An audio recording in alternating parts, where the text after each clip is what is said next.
very competent, for being a hard worker, for being a dedicated worker, and a very disciplined worker. And we saw that even on the last day after the very demoralizing Kenya Kwanzaa what is it called, rally in Nyayo Stadium, which juxtaposed against the extremely exuberant and extravagant display that we saw in Kasarani with Azimio, just looked so demoralizing. Despite that, he left that rally and went on to another rally in Kiambu, while the Azimio guys went home to sleep and comfortably, wait for the deep state to deliver them the election. So he is a study in politics, to be studied for a long time. And in the space that just ended, I, suggested that his campaign team would make a killing if they created a consulting firm to go around the continent, consulting for other campaigns that want to run A, non-tribalistic campaigns, and B, well, I guess it's the same thing. It's not really A and B, non-tribalistic ideological campaigns, which is what Kenya Kwanza ran, which really endeared them to Kenyans of all stripes right across the whole of Kenya's 47 counties. Mrs. Ruramai, you brought up the UK election, which actually we just came from discussing in my space, where I was pointing out the fact that Liz Truss just got elected with 80,000 votes to lead a country of 60 million people. And yet, they claim that this is democracy. And, really the question in my space was, which one is more democratic? Ruto's election of, that had 14 million people participate, or Liz Truss's election that had Cherrero 0.49, 0.45, or whatever it was, percent, 140,000. Guys, I seem to be experiencing some fluctuation, so I don't know if I'm still on the line. But a brief scope, did you may finish your submissions? I did finish. I think it might be you. I think I'm seeing that my network is still on full. I'm seeing my mic fully on, but yeah, I've finished my submission. Okay, great. I left at the point you were asking Ruramai about the UK issue on democracy, but I hope she'll be responding later on that. MK, again, I've sent you the mic. Kindly respond to the request. I want to bring in a speaker here that I believe we might be interested to listen to their perspective. Kevin Okwema, kindly speak to us.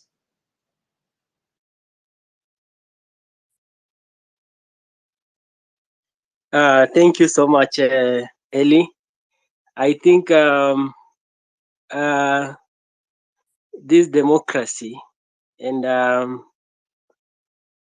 this is why the outgoing president, Uhuru Kenyatta, brought the issue of the BBI.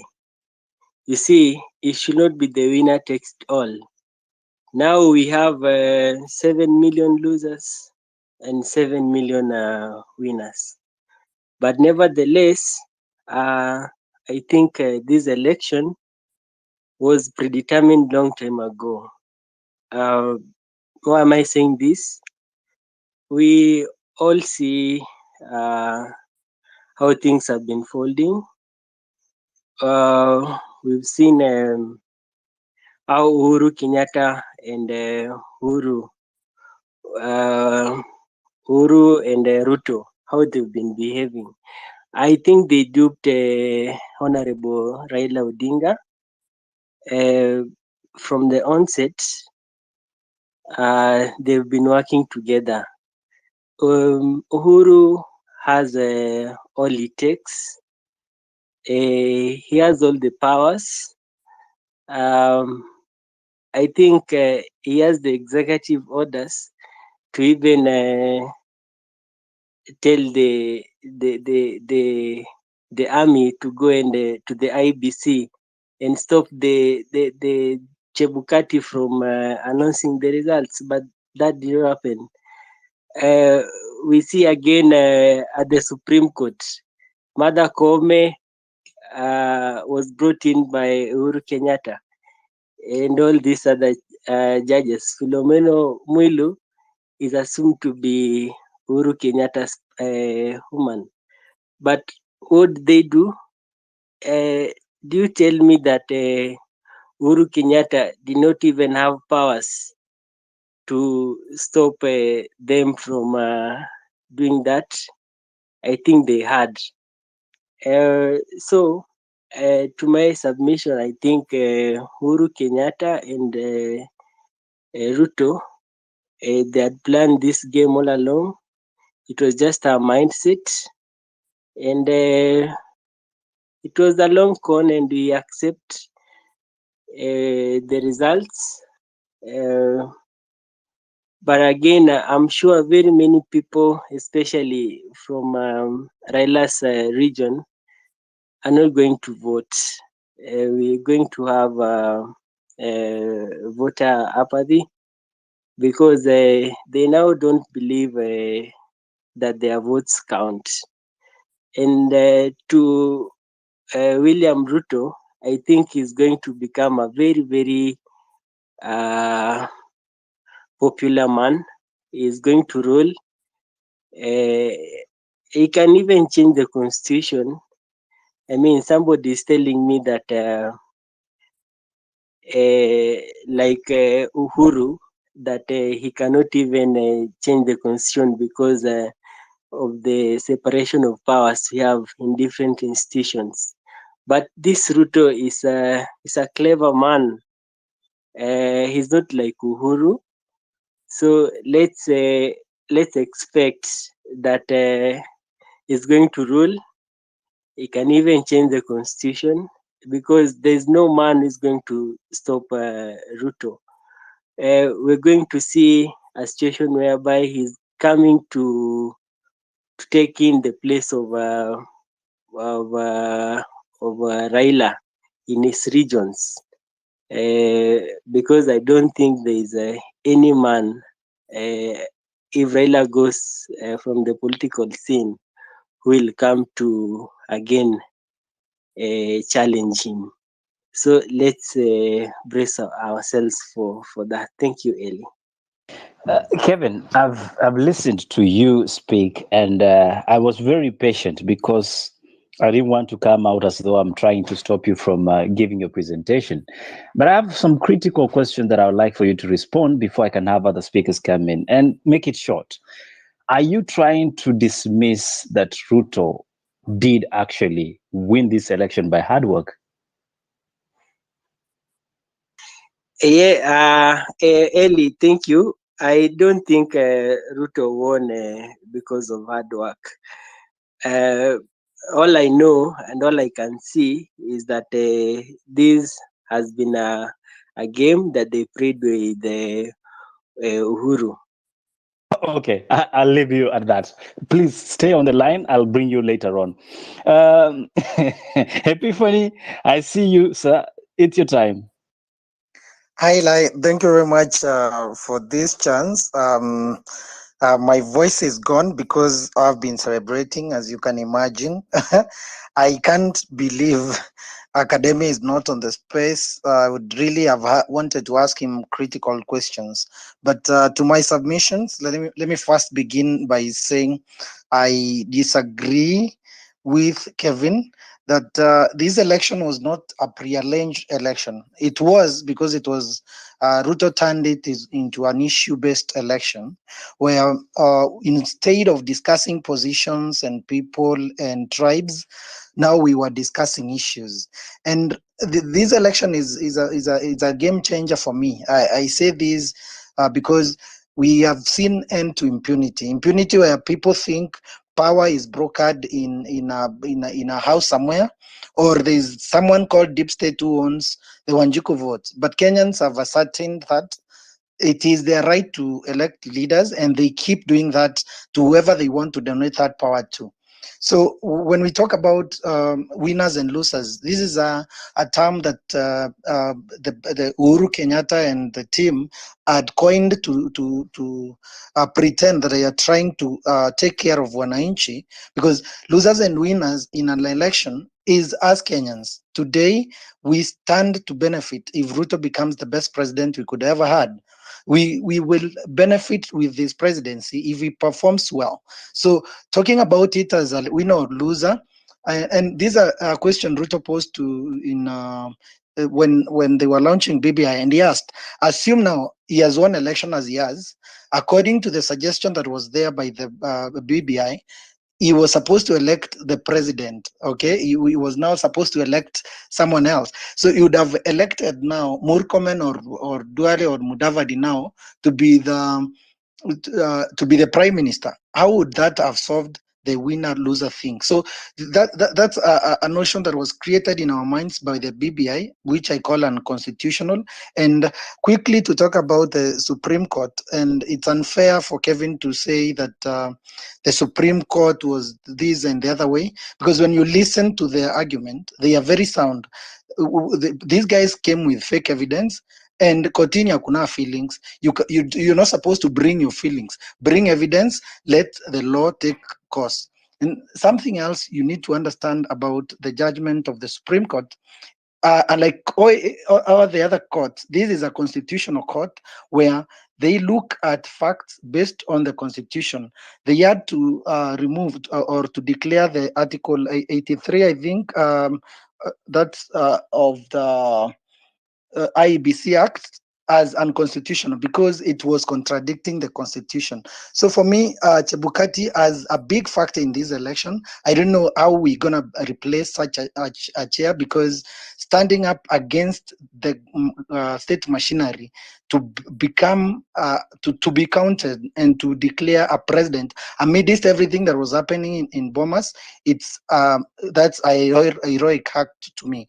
The other thing, as I finish, is I think the obsession by Azimio people on Sava, this thing they call Sava, there was no Sava. Sava was at the polling station. And I think this was continually communicated. And for me, what I need to see going forward is those people who committed electoral offenses at Bomas need to be held accountable. We cannot have a country that is not based on rule of law.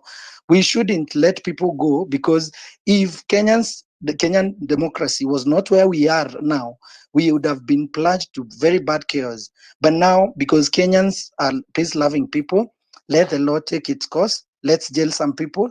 Let's make sure that we punish those who wanted to subvert the will of the people. Thank you very much, Eli. Thank you, Epiphan. It's like you noticed my hand was about to bounce back on the screen. I see a lot of requests for the microphone. Kindly pardon me. There are a lot of speakers online. We can only accommodate 10 at a go. So be on hold. I will definitely give you the mic when there's a space. Okay. So don't feel like there are some people who have been pre-selected. No. I would like to have a contribution from MK. And MK, my question that I want every speaker that is coming in to be able to address is, does Ruto's win in any way mean a new dawn for the Kenyans' politics and by extension, Africa? This is what I want to hear. Yes, Eli, first of all, thank you so much for having me on the show. Secondly, let me actually congratulate William Ruto for the win. I hope that he is going to be a good president. I will briefly discuss that later.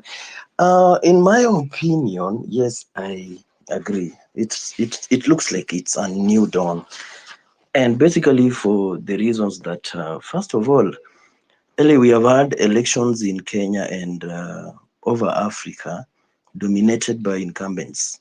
We have had incumbents dictating what should actually happen, how they should be succeeded, how they who should succeed them, and we have had a difference this time.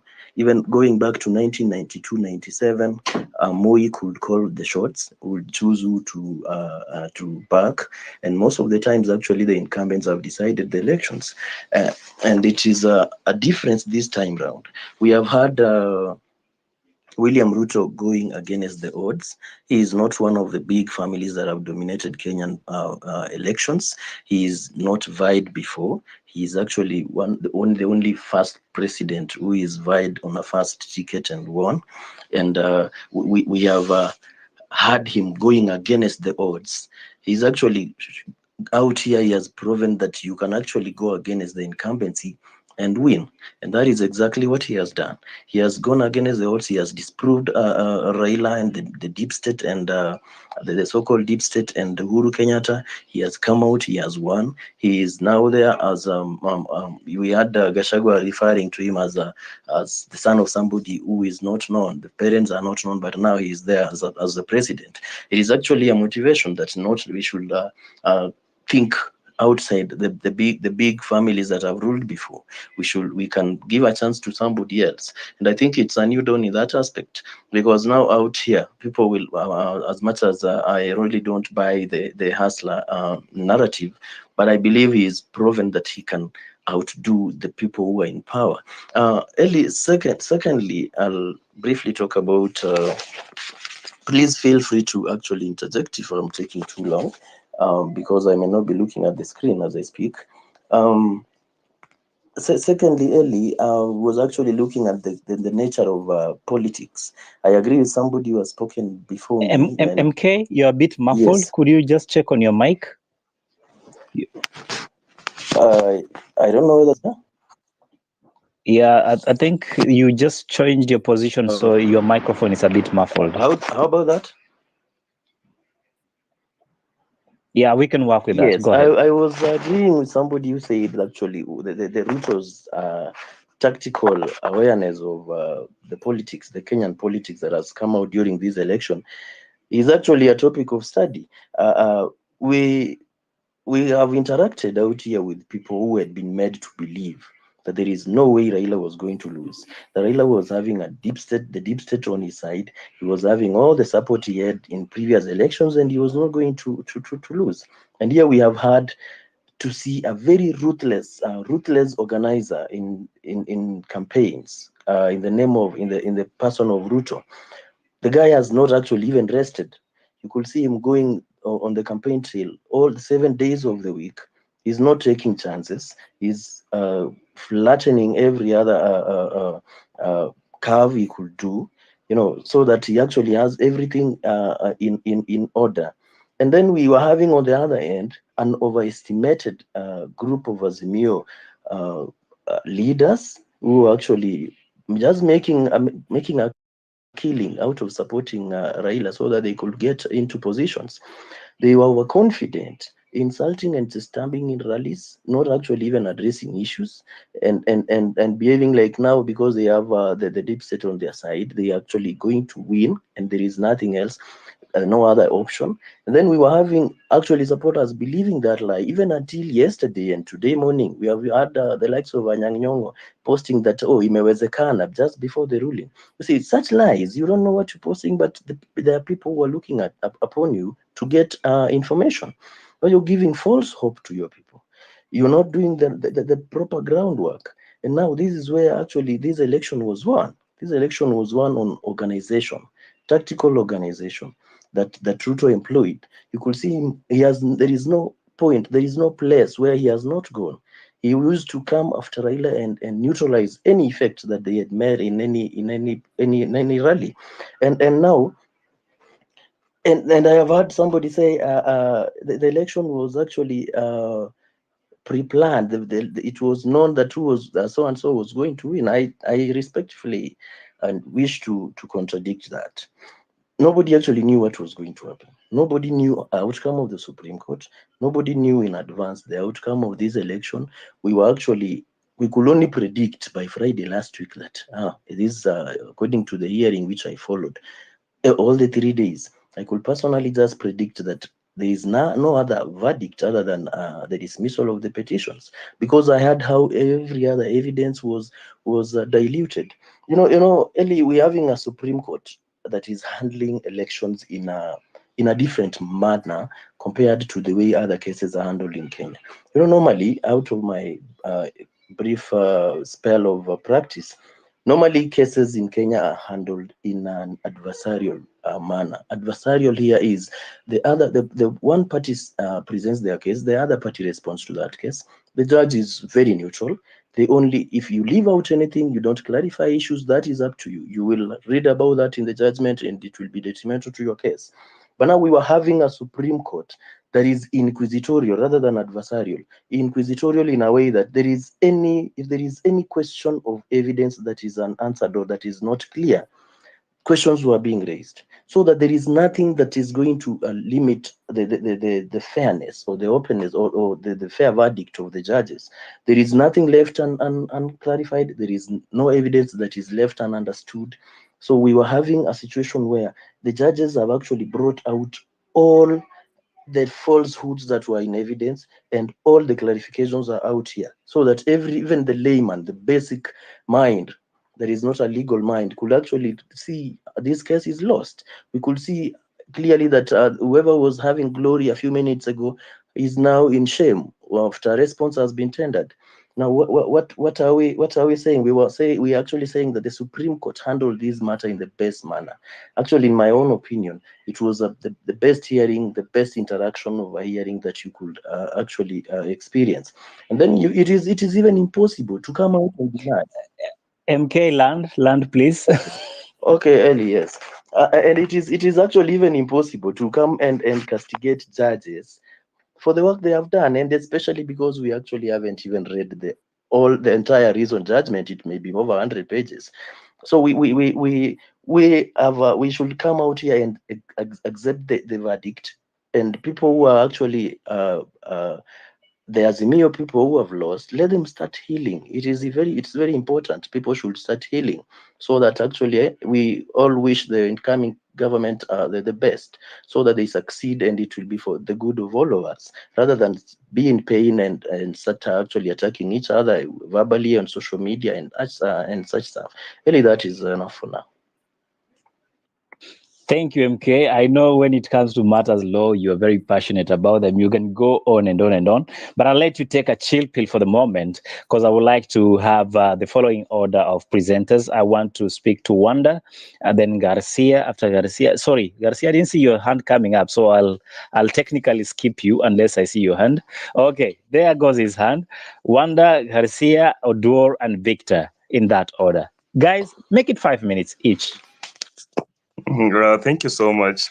One, let me confirm that I'm a supporter of Azimio and still believes in Azimio. Probably when I address a case of how we lost the elections, it's not a case of UDA being smart. No, we only lost the elections because of probably some few mistakes that some few mistakes that we had. Like, number one, I don't believe in a way that we ended up using competitors or contestants of different seats to be our key secretariat or to be our key persons that were organizing our elections. Like, I don't buy a case of having someone who is a gubernatorial candidate somewhere, then at the same time being the secretariat of the Azimia as a team. Number two, did UDA win the elections? I'll say no, they didn't. It's because of a very funny system that we are having. Like, you asked me about the 3 Venezuelans. If indeed these guys were involved in one way or the other, then do we celebrate that we have won an election? We should not celebrate that we have won an election, but instead feel okay that your team is there. Just feel okay. Because this is what I believe in. If early today I strike a deal with you, then this deal that I strike with you, we use awkward means, wayward means. We probably tell a lie to win the deal. Believe me, no, if we get in position, you will be the very first person I want to do away with. Because I know you're not a straightforward person, because you have told a lie to get those positions. Therefore, if someone probably in UDA will celebrate that they are in power today, but probably they know of a hidden card that they used, then you should be a very worried person, because whoever you're putting in the office knows about your tricks. And therefore, you'll be the first person that you'll want to do away with before he can proceed on. He knows the kind of a person that you are. Like you asked me if Itumbi and Ruto will work for so long, then I'll tell you no. It's the same case. Itumbi and Uhuru Kenyatta couldn't work for so long because they knows, or the two guys knows what happened in 2017. Then should we celebrate Chebukati as a hero? I'll still tell you no. How do you celebrate someone who had the first attempt as a referee, the elections being nullified? That is 2017. Now, if this guy's first elections were nullified in 2017, then this time round, do I just celebrate him because he has given the guy that I wanted a certificate? If I celebrate this person because he has given my guy a certificate, then let me celebrate the certificate, but let me not baptize the person as a hero, because he's not a hero, or not unless we don't know who a hero is. Number three, as Kenyans, have we won as Kenyans? Then it's a question that we'll wait and see. It is a wait and see case, because to me, and I really feel sorry to the supporters of UDA. They are not putting to task. They are not probably demanding a lot from their leaders, and instead they have been made to believe that we are doing away with the Moi family, we are doing away with the Kenyatta family, we are doing away with the Odinga family. That is not the actual problems that a common Kenyan is facing today. The problems that a Kenyan person is facing today is a question to do with the cost of life. So if you do away with the Kenyatta family, or you do away with the Odinga family, you do away with Moi family, then you don't address a case of the high cost of life. Then is it a case of I'll celebrate you being in the office, then probably through diffusion or osmosis, I get a benefit that I voted you and you are in, and now these guys, sijui wametoka in power. That is not what we should be doing or celebrating as persons. To me, from where I sit, it's a mistake that we keep making time in and time out. As a person, I never voted for Uhuru Kenyatta because I never believed in his abilities to lead. I never voted for them in 2013. I never voted for him in 2017. But now look at this. In 2017, when we had issues, a number of guys sang to us, Wembe ni ule ule. Then look at this Wembe. The cost of life even became worse. And those persons that were singing Wembe ni ule ule, they never put to task these guys that they were electing. They never demanded for answers. They never put a structure that if this happens, we'll be able to demand for answers in this form. The same case, the same thing that is happening today. They are not laying down a structure that will demand for answers. I know you want me to land. Now, therefore, as I land, I wish that as my brother, I don't know, it is Epifam or Epifan celebrates and others, don't just celebrate. Lay down a structure, lay down a way out that will be able to question or demand for answers. If not, you will be the very persons that will be laughing at and reminding you of another replica of Wembe ni ule ule. Allow me to learn and allow the speakers comes in. But being an Azimio diehard, I'll stay around so that if a question is posed, I'll be able to respond to it. Thank you, Eli. Thank you. I'll be the first one to ask you a question, and for the sake of trying to understand where you're coming from, we have seen a very interesting event happening at the Supreme Court, where we had Azimio present their case the first day after the preliminary hearing. Then we had what Kenya Kwanza presented as their case, and then there was this cross-examination, if I call it. How then do you tell us that the elections were still rigged in your view with no particular backing to these allegations that have already been put to rest with the Supreme Court? Okay, I love one way of responding to it. One, the IBC told us that each kit was to reflect, or rather was to capture the Form 34A and reflect at that is the IBC portal. But during the forensic auditing or the analysis, it was found out that one kit was able to transmit results for various centers. Then in this case, my question comes in, how did these forms, all the 34 forms that were transmitted using one kit, get to whoever was that was managing the very kit? How did they travel? Then go to this person that was having this kit, capture them and transmit them. That's one of the questions that I completely can't get an answer to.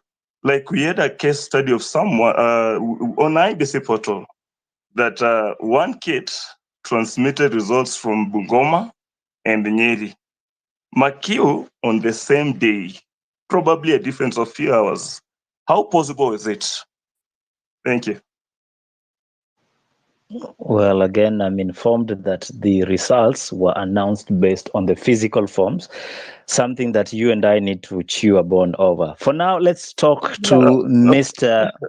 Can I intercept just for a Not minute? for now, not for now. For the interest of time and other speakers who are online, I would like for you to take a chill pill. I'll bring you later on. We have, I believe, this Garcia. Yes, it was Garcia, then Odor, followed by Victor. And then Padare, and then I'll bring in theologists. Thank you. But Garcia. Eli, thank you so very much for this platform. I hope I'm audible enough. And I'm sorry because I've been having some issues with my internet. I've had presentations in the few minutes. I've had Wanda speak. I've had, there was Victor and Epiphany. But Eli, if you will allow me to utilize my 5 minutes, I will start from the beginning of this conversation. Don't hate the player. And I want Wanda to listen to me so carefully, because I will just have a word of hello to him at the last of my submission. His Honorable the retired Prime Minister really started showing before and after his frustrations with the systems and the activities of the system. He even went ahead to criticize the individual who operates it. Who was that? The referee. These are my 3 good points supporting my submission. Opinion polls. In almost every major opinion polls in our country, Kenya, Odinga led Ruto from day 1 to day last. He wasn't able to mobilize the same people to vote for him the last minute. So even in the areas he was the majority, or he led, or people supported him. Instead, do you know what he did? He relied on the opinion polls. We even had billboards showing the same. I can give that evidence right here. 2, transparency. You know, the DP kept on saying good things about his boss, the outgoing president, Mr. Uhuru Kenyatta, even showing up in events like very powerful days we have in our country, Kenya, despite the humiliation, despite the lockdown and the laughters. Same to IBC. IBC quickly posted results from polling stations. It gave even parties a chance for themselves to download the results if they wished, conduct their own tabulation. You know, good for the referee, and it was vindicated today. Credibility. We cannot take ownership. That was a lovable statement, brothers. So, like the judge, the CJ said, it only fueled doubts about the electoral commissions. It didn't even touch the elections. It was the competence of the commissioners, inability to resolve their differences inside their house, acting professionally and even collectively tainted the names of themselves, not the result or the voter of the Kenyan, me and you. Now, the player, for me, I like this guy, and I've been his supporter since he was the Minister of Higher Education and Technology. Like Wanda said, he has been the supporter of Rao since then. So this is what he's gonna do, and believe me, he's likely to concentrate on stabilizing our domestic politics.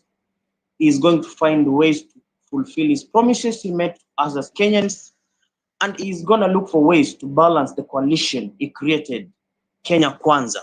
So when I look at what my fellow brothers and sisters have given here, you have the entitlement to make them, but again, we have a final code. Like Eli asked or said, there is a form which is always coming there for verification.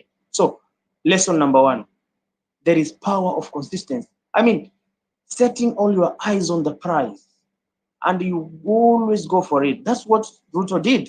And that's why it's a new dawn for Africa politics to look upon the fifth. He put all the necessary efforts. Look at how it traversed the country, depth, side, left, selling the bottom up, and it sold to Kenyans.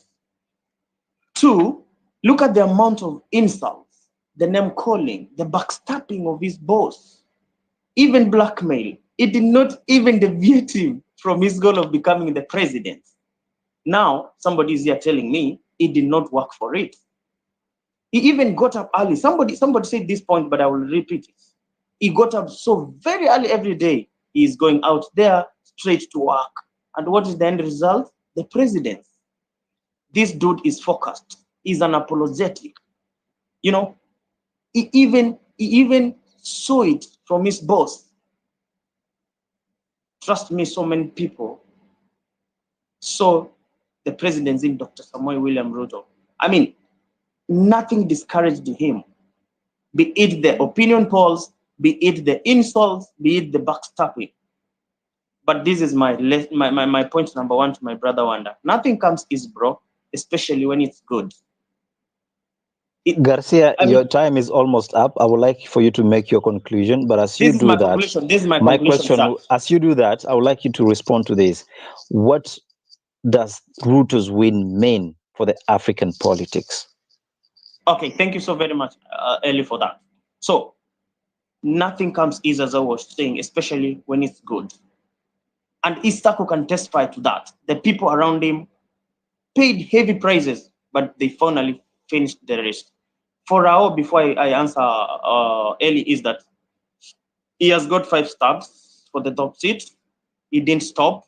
Even if some he lost, some believed he didn't lose. He wasn't discouraged. He kept trying despite the losses. He's special to us. He's a rare kind on that level. So to him, we give him a thank you. So Ruto's win is a new dawn for Africa. And what does it mean? This guy is going to make Kenya a hub. A hub, believe me. He's going to use the bottom-up economy to make Kenya not only East African hub, but the whole of Africa. Look at the credibility. Look at how people are talking about our elections. Just watch the space. Thank you. Well, I know. If I was to hand this microphone to somebody who is on this space, they will cannibalize your moments, as that word is his favorite. Let me go to Odwor, then followed by Victor and Padari, and then we'll come to you, theologist, if you don't mind, and we'll have a round of questions after that.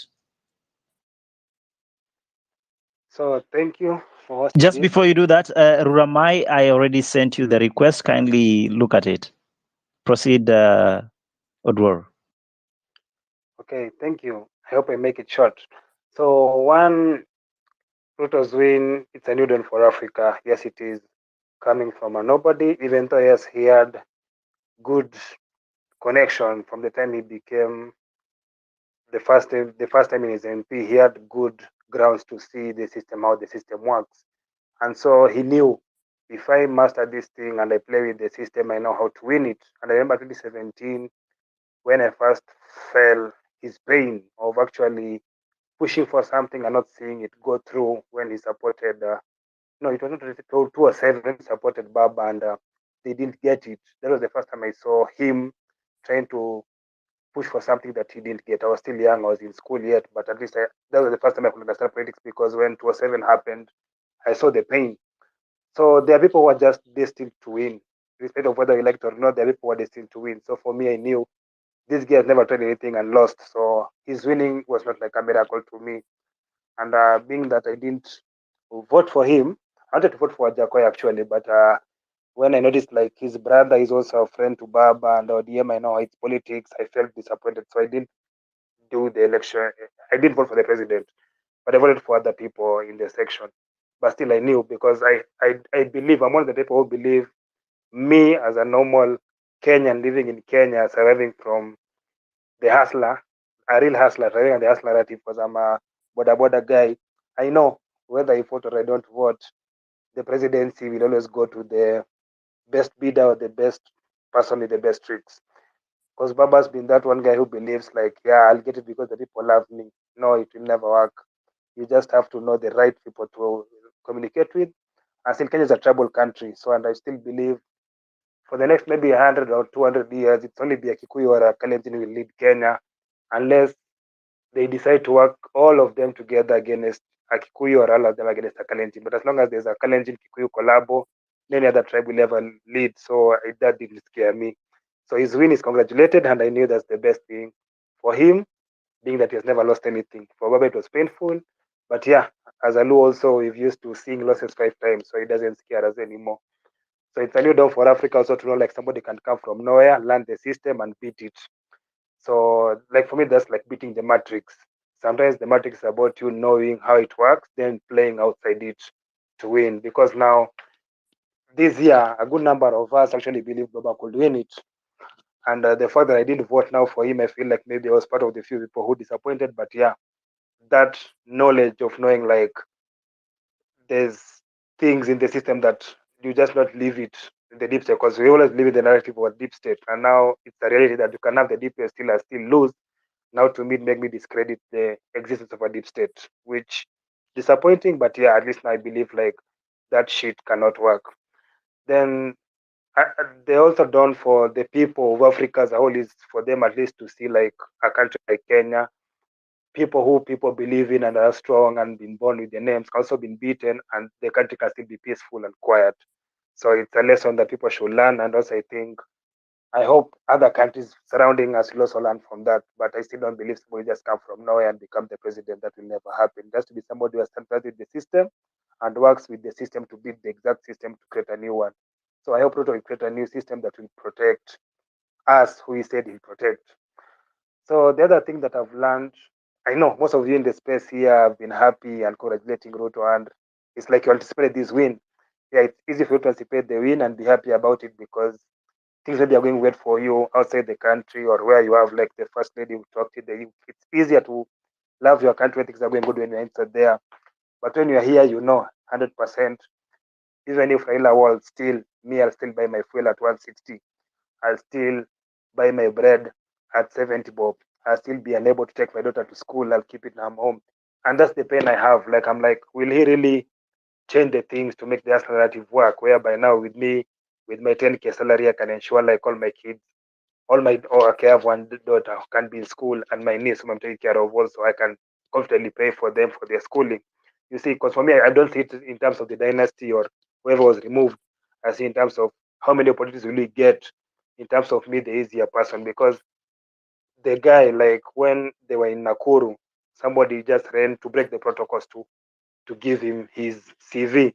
You get, those are the barriers. Like for me, I'm just seeing, can me, who always tweets him every day, hoping that one day he may see my tweet and give me a job, will that be so easy for a nobody also to get access to that leadership and ensure like it can trickle down the bottom up? Because for me, that's the only thing I'm anticipating.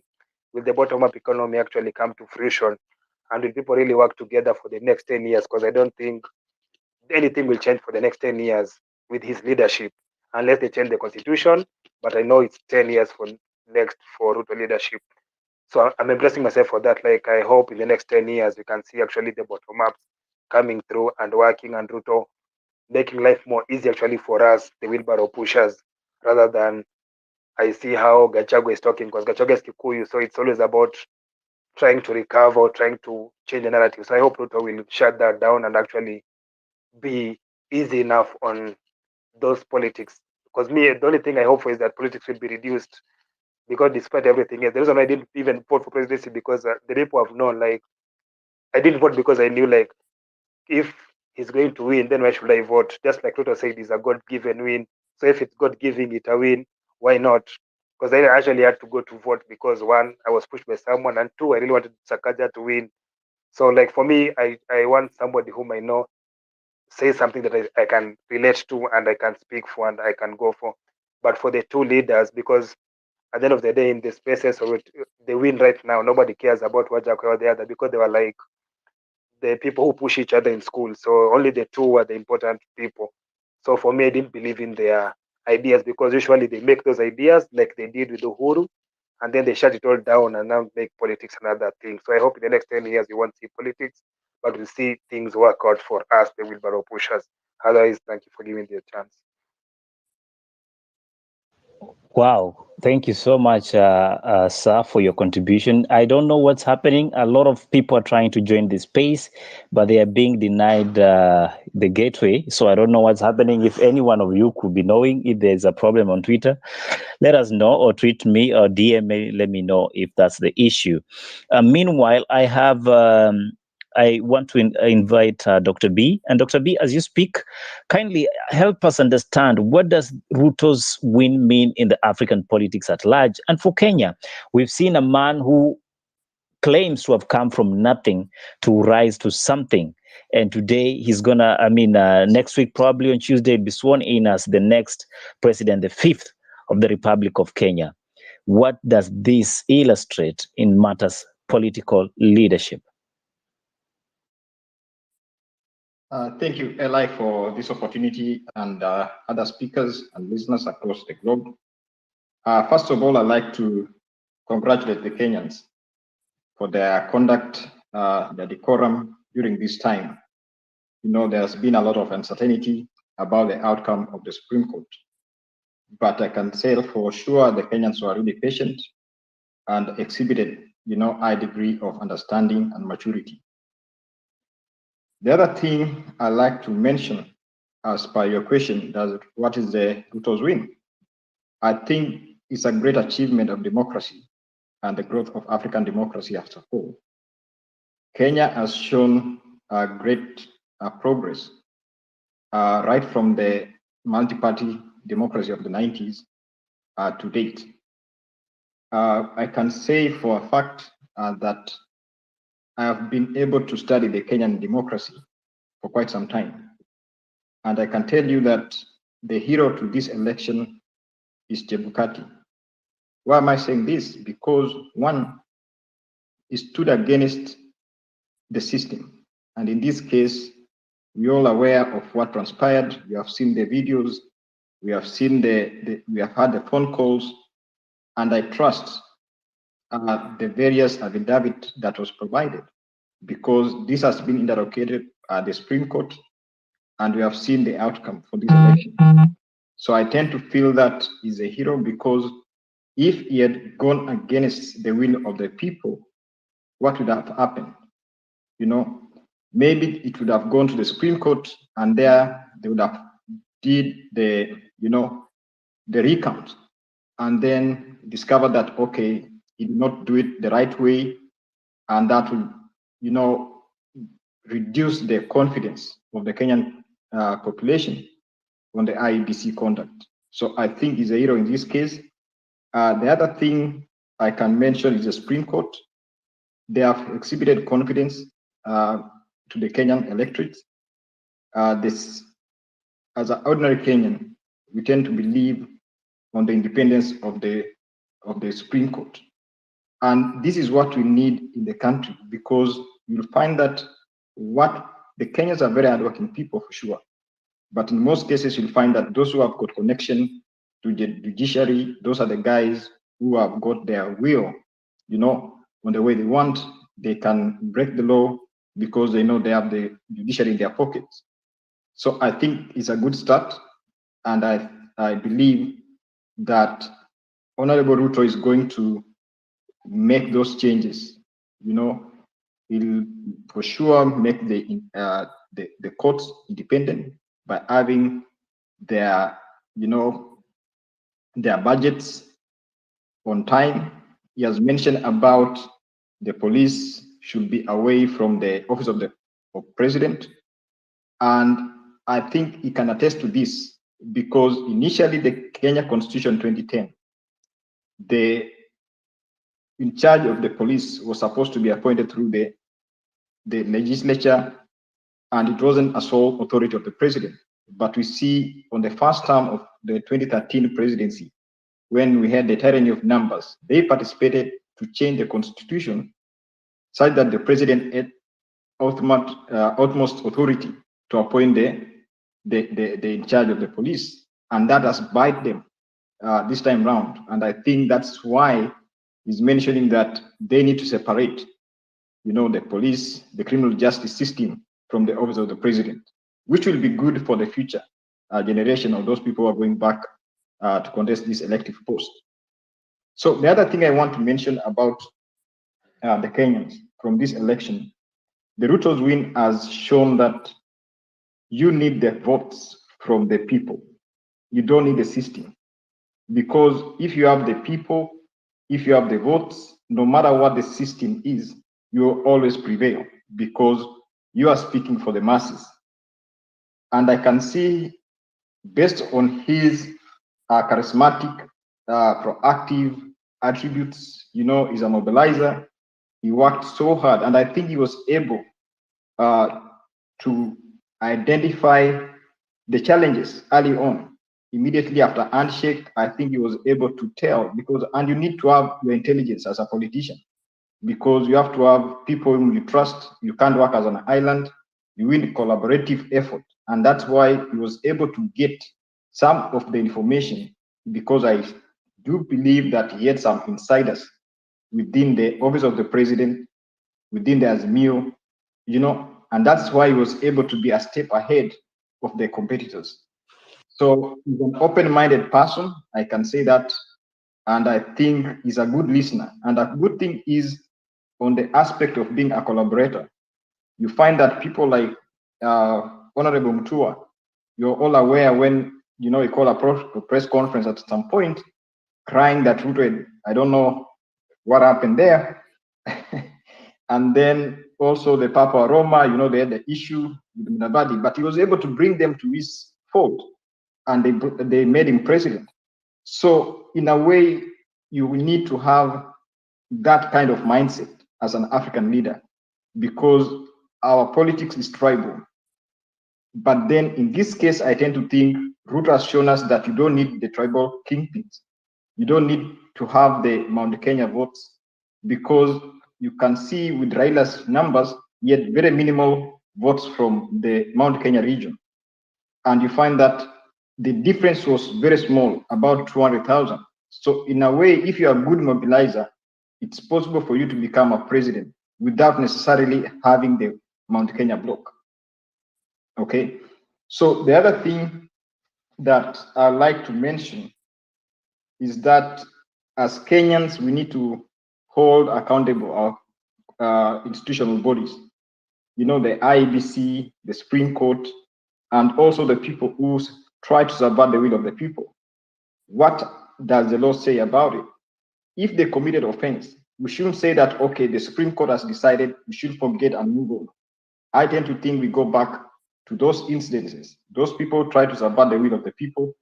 Those who, you know, attacked the officials holding institutional commission offices, they need to be brought to book. They need to be prosecuted, and if found guilty, you know, they have to serve their time. Because if we don't, what will happen next time? Okay, so I think that should be the bottom line. Anybody who goes against the constitution, breaks the law, has to face the consequences without the political interferences. And then for the Kenyan electorates, we don't need to sit back as either Ruto supporters or Azimio supporters. We need to call our leaders to account for all they promise on their manifestos. For Ruto's UDA, you need to call them out. They mention what they're supposed to do. If they don't do within 100 days, the press, they need to be objective. They need to call them out. You say within 100 days, you're supposed to do A, B, C, D. It's now 200 days, you haven't achieved this, what's going on? Otherwise, if we slack, then we are not going to move as a country. And these narratives will keep on coming back every election. So we need to hold our political elite accountable. And one thing I want to mention today, Azimios, because it's an election, there has to be a loser and a winner, but you don't need to despair and say that, okay, you're not going to vote next time. No, if you do that, then you're not going to build the democracy. You need to go back to the drawing board, look into what happened, mobilize, and build a solid, group that will go within the next few years to try and, get UDA from power. Because if there is lack of competitive politics, then the democracy is in jeopardy. We need a competitive politics. We need a good opposition, and we need to inform our population to vote, because that is where the power is. The power is in our votes. So we don't need to despair and say, okay, you give up. Don't give up. We need to educate the young ones who are taking their IDs to take their, wachukue kura. And that is how they're going to participate. If an elected leader does not perform, we need to call them out. The Kenyan Constitution has the provision for recall. We need to use those clauses. If they don't act, you can recall them and send somebody else there. So I tend to think it's a new dawn for Africa. We have got other continents where we have got other countries, where we have got dynastic rule. We have the Cameroon, the Paul Biya and the group. We have the Guinea. It's time for the young Africans to rise up and take their country back, in this case, as far as democracy is concerned. Thank you, Eli. Thank you so much. And now I can say we are having a great conversation. For those who are joining in, thank you so much for making time. We are discussing the Ruto's final declaration by the Supreme Court as president-elect. It was a well-contested issue, having seen Azimio come in, making several petitions to the Supreme Court, including issues such as the IEBC, which is the body mandated to carry out elections, did not do so as it was demanded of them by constitution. There were a lot of irregularities that they cited, including forms that did not correspond with those ones that had been posted. And for that matter, the Azimio team felt these elections were not conducted in credible manner. There was interference from outsiders or probably the middleman.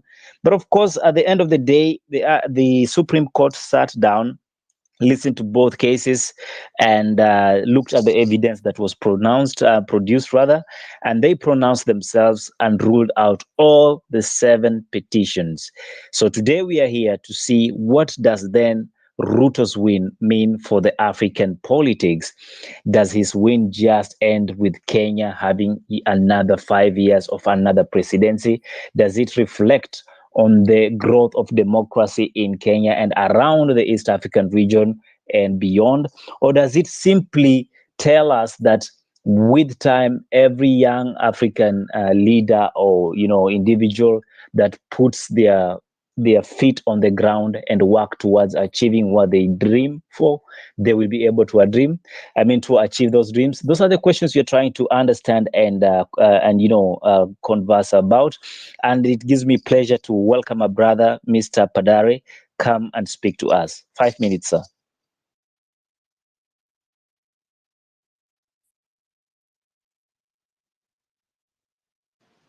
Padare, do I need to ask Ruramai to usher you in, because probably you understand one another?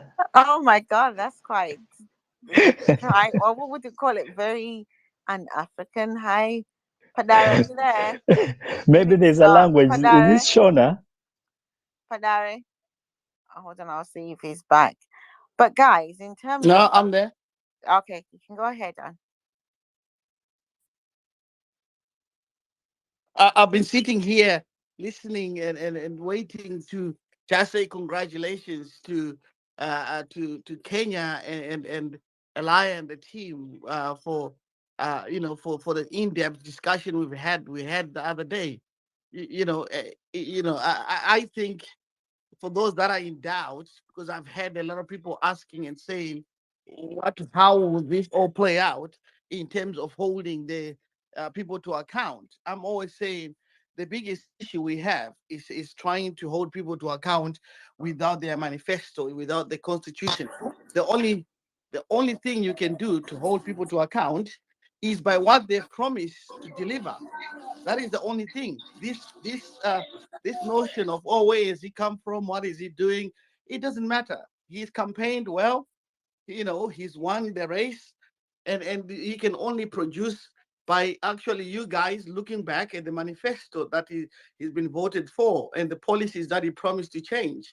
And that's what it is about. And I always find it difficult listening to African politics when they bring in a historical narrative of events that are not even relevant to what the person is actually promised to bring a change. Until we start speaking to those policy as brought by the individual who's actually coming to campaign, then we are far away from actually achieving the main goal and task of improving where we have left. If this man promised to build certain things or to change policy and so forth, that's what you need to hold him to account. Sorry, because that's what's going to bring the change you are seeking.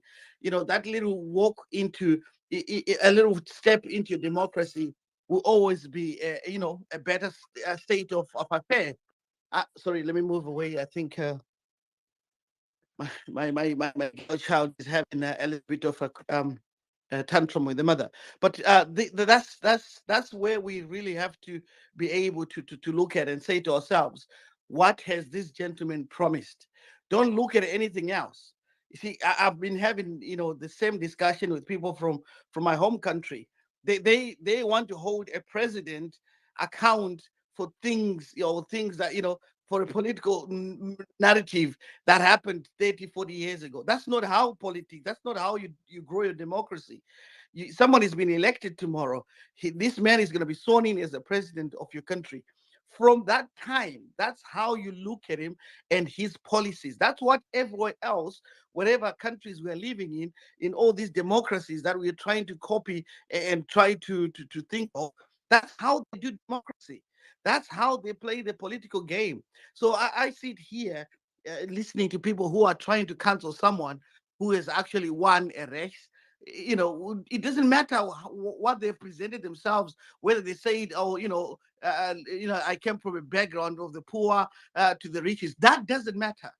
That is not. That's what's going to speak to the Kenyan people. That was his political narrative. That is what he was campaigning with. But that was his campaigning too. The most important thing from now on moving forward is looking at the policies that is going to implement, and everyone else actually holding him to account for what he has promised. So that is how we grow our democracies. That is how we build our nations, understanding our poverties, where we have come from and where we are lacking. If you're going to come here and go back on the narrative, oh, Ruto did this, Ruto did that, Ruto, who cares? You don't have to love him. He's now your president. You don't. He's got so many children to love him. He's got grandchildren to love him. Your business is to hold him to account with what he has promised to deliver for your country through policy. And I hope because Kenya, you're quite older, republic than us. And one other thing, I'm just dumbfounded by especially my people from home when they say yeah they when they say when they say you know democracy. Look, Kenya is a republic. Zimbabwe is a republic that has got democratic rights prescribed within its constitutions. And that's how we should be talking about African politics. We need to move away from, describing our political structures as somehow different from what they are. It's a republic with democratic principles as prescribed within your constitutions. If you don't do that, then we are asking people to provide for things that are not there. I truly wish you the best. Kenya is like a second home for me, and it'll be exciting time for your people to see, look, this for me. Or you might say whatever you say in terms of pushing narratives, but I've studied him. He's bad for Africa and a bad mentor for young political formations that are coming up, not progressive. And it is shown by this High Court. And I hope he will just retire and enjoy the new wave of politics within the Kenyan space. Many thanks. Padari, you won't just lose like that way. I mean, we can't just allow you to come and make serious claims about Raila and leave.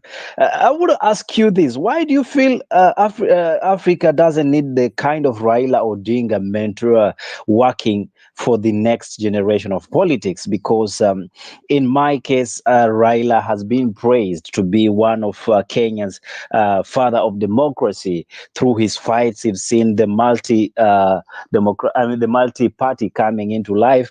He's pushed for the growth of our judiciary and how they deliver in matters of adjudication. So why would you say It this is is not not a him who's done man that. It is the people of Kenya who've done that. through It is his the people of, leadership, you see, sir? this is this is where we really look at things and make it so wrong. He actually tried to do a coup within your country, and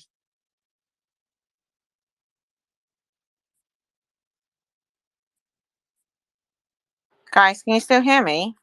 Eli? Yes, I can hear you. What happened there? I think Muted. It just muted his my mic.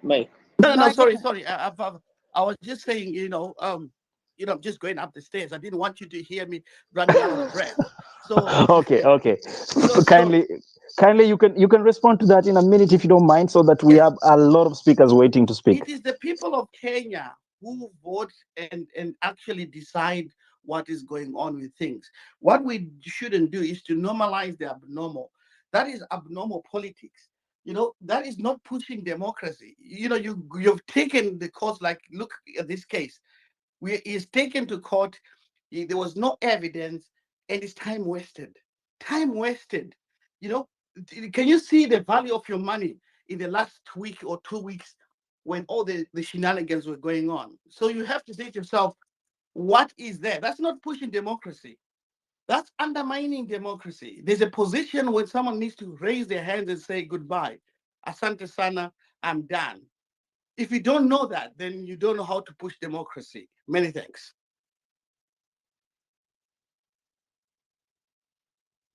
Thank you so much, Padari. Ramai, could you be having a question before we move to the next speaker?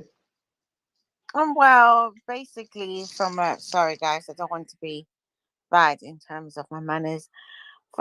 From a southern Zimbabwean country in the regions of Africa, we have had an aftershock from Odinga's wayward ways within Kenya that has basically impacted um our constitution and how people react to election losses. So in a way, we're here to see the end of Odinga and his shenanigans. And basically, I listened the whole morning. Oh, I was at work, obviously, but you know me, right? And I understood from the judges, and I respect them for having the time in order to interact with the evidence that was given at hand, and in order to make the justification, in order for people to understand that not everyone who comes to court will have their day, because sometimes people just come in to waste the nation's hand, and we feel vindictive as Zimbabweans, because by the end of the day, this is the kind of world that we are expecting in the next 25 years or in the next 30 years, because we've learned a lot from Kenya. If you see Zimbabwe being on the spaces, it's because Odinga has basically managed to spread his ways into our territory. And in a way, we feel like we are with you, Kenya, as much as we can't speak Swahili, but we are together. So we move on. I can't remember the name who was coming next. So Eli, you can do me the pleasure. Thank you. Thank you so much, Romai, and just be prepared. Kenyans will stone you if you continue discussing Odinga in that light. But I know you're a strong woman; you can manage some few Twitter stones. We'll be inviting. This is just a question of look and see. Flora, after Flora, I'm happy we're having more ladies coming on board. We'll have Marge, and I know Epiphany, you've been waiting to come in. Kindly be patient, Epiphany. I see your hand. Equally, Wanda, I see your hand. And of course, Brief Scope will equally invite you later on. For now, let's have this lady speaking to us. Flora. Well, thank you very much. Good evening, Africa. My name is Flora Limukia. I'm a journalist from Kenya, working at TV47, and I'm really impressed by today's ruling, because this means Kenya has set a pace for Africa as a continent, and we've really shown the continent that we can have free and fair elections, and also on the side of the Supreme Court, we can have an independent Supreme Court, an independent judges. That is, so I think, and also on the other part, this ruling means a lot also to the Kenyan politics, meaning we can say we've come to the end of the ruling of the dynasties. We've been used to the three big families always leading us. They are in and out. But right now, I think it gives hope to every Kenyan or every African that no matter where you come from, you can lead. And it doesn't also mean that you have to be in the opposition in order to be a president sometime. And also for the vice presidents, it is quite a good thing, because it means that there is a chance for you to become a president at the first time coming from a vice president, because in the previous years, we've seen vice presidents or deputy presidents, as we call them at the moment, trying to clinch the presidency seat, but they have not been able to. But Ruto's win is quite a good sign for the vice president also in the coming years. And despite the challenges also Ruto faced, or the fallout between him and President Uhuru Kenyatta, he still managed to get through the storm. Also, finally, we can't disregard Raila Odinga's position in our politics. He is a true hero. Despite challenging the courts, the elections for the last 3 or 4 times. But again, he is a hero, because we cannot take what he did in 2007 for granted, because having that handshake, or it was the handshake that was presided by Kofi Annan. We can't take it for granted, although terrible things happen to our country. But we've seen over time, he always puts the country first. Yes, I think that's all I could add to this platform today. Flora, if you allow me to engage you, you have been, I believe, you've been actively involved in covering and looking at how these politics have been playing around. Would you say the Kenyan population really needed this kind of ruling coming from the Supreme Court, putting in mind that it has been a political season for so many months, should I call them years? Were Kenyans tired of this too much politics? Yes, without any fear of contradiction, I can say most Kenyans were actually looking into this election of William Ruto being upheld, because as you know, for the last 1 year plus, we have been in active politics, and that means derailing businesses for Kenyans, derailing activities, like normal activities, were actually derailed because most Kenyans, as you know, are jobless, and many people spend their time in the campaign trails. Else, it doesn't mean very well for our country economically. So I think, again, Kenyans were tired of also these court, people running to the court every other time after an election has been had. So I can say Kenyans who are really looking into this ruling so that we can just go back to our normal businesses and now look forward into also the incoming president, what it does to us economically, because you know the inflation in Kenya right now is crazy. Yes. And last but not least, Flora, talking of inflation and the economic issue, this is one of the backdrop that the Kenya Kwanza campaign ran on. We've heard about the Mama Mboga story. We have heard about the Boda Boda and Vijana, who, as of today, according to reports, there are about 6 million unemployed youths, and 16 of them in, what we will call Jua Kali industry, or an informal employment. Do you believe Ruto is the man to change the narrative for this nation? Well, in my opinion, I think since he got into active politics in 1992, he has been at the forefront of fighting for the jobless, fighting for the youth, fighting for these ordinary citizens and their businesses. So given that he has the ball is on his court right now, I believe whatever he told us in the manifestos and in the campaigns, perhaps, I hope so. I hope that he will deliver to Kenyans. This, I hope that this first term will actually walk the talk according to what he told us in the campaign trails and also what was in his manifesto. We really hope this was not some campaign strategy of the Hustler Nation and the Hustler narrative. I hope that President-elect Ruto is the angel that we've been waiting for as a country.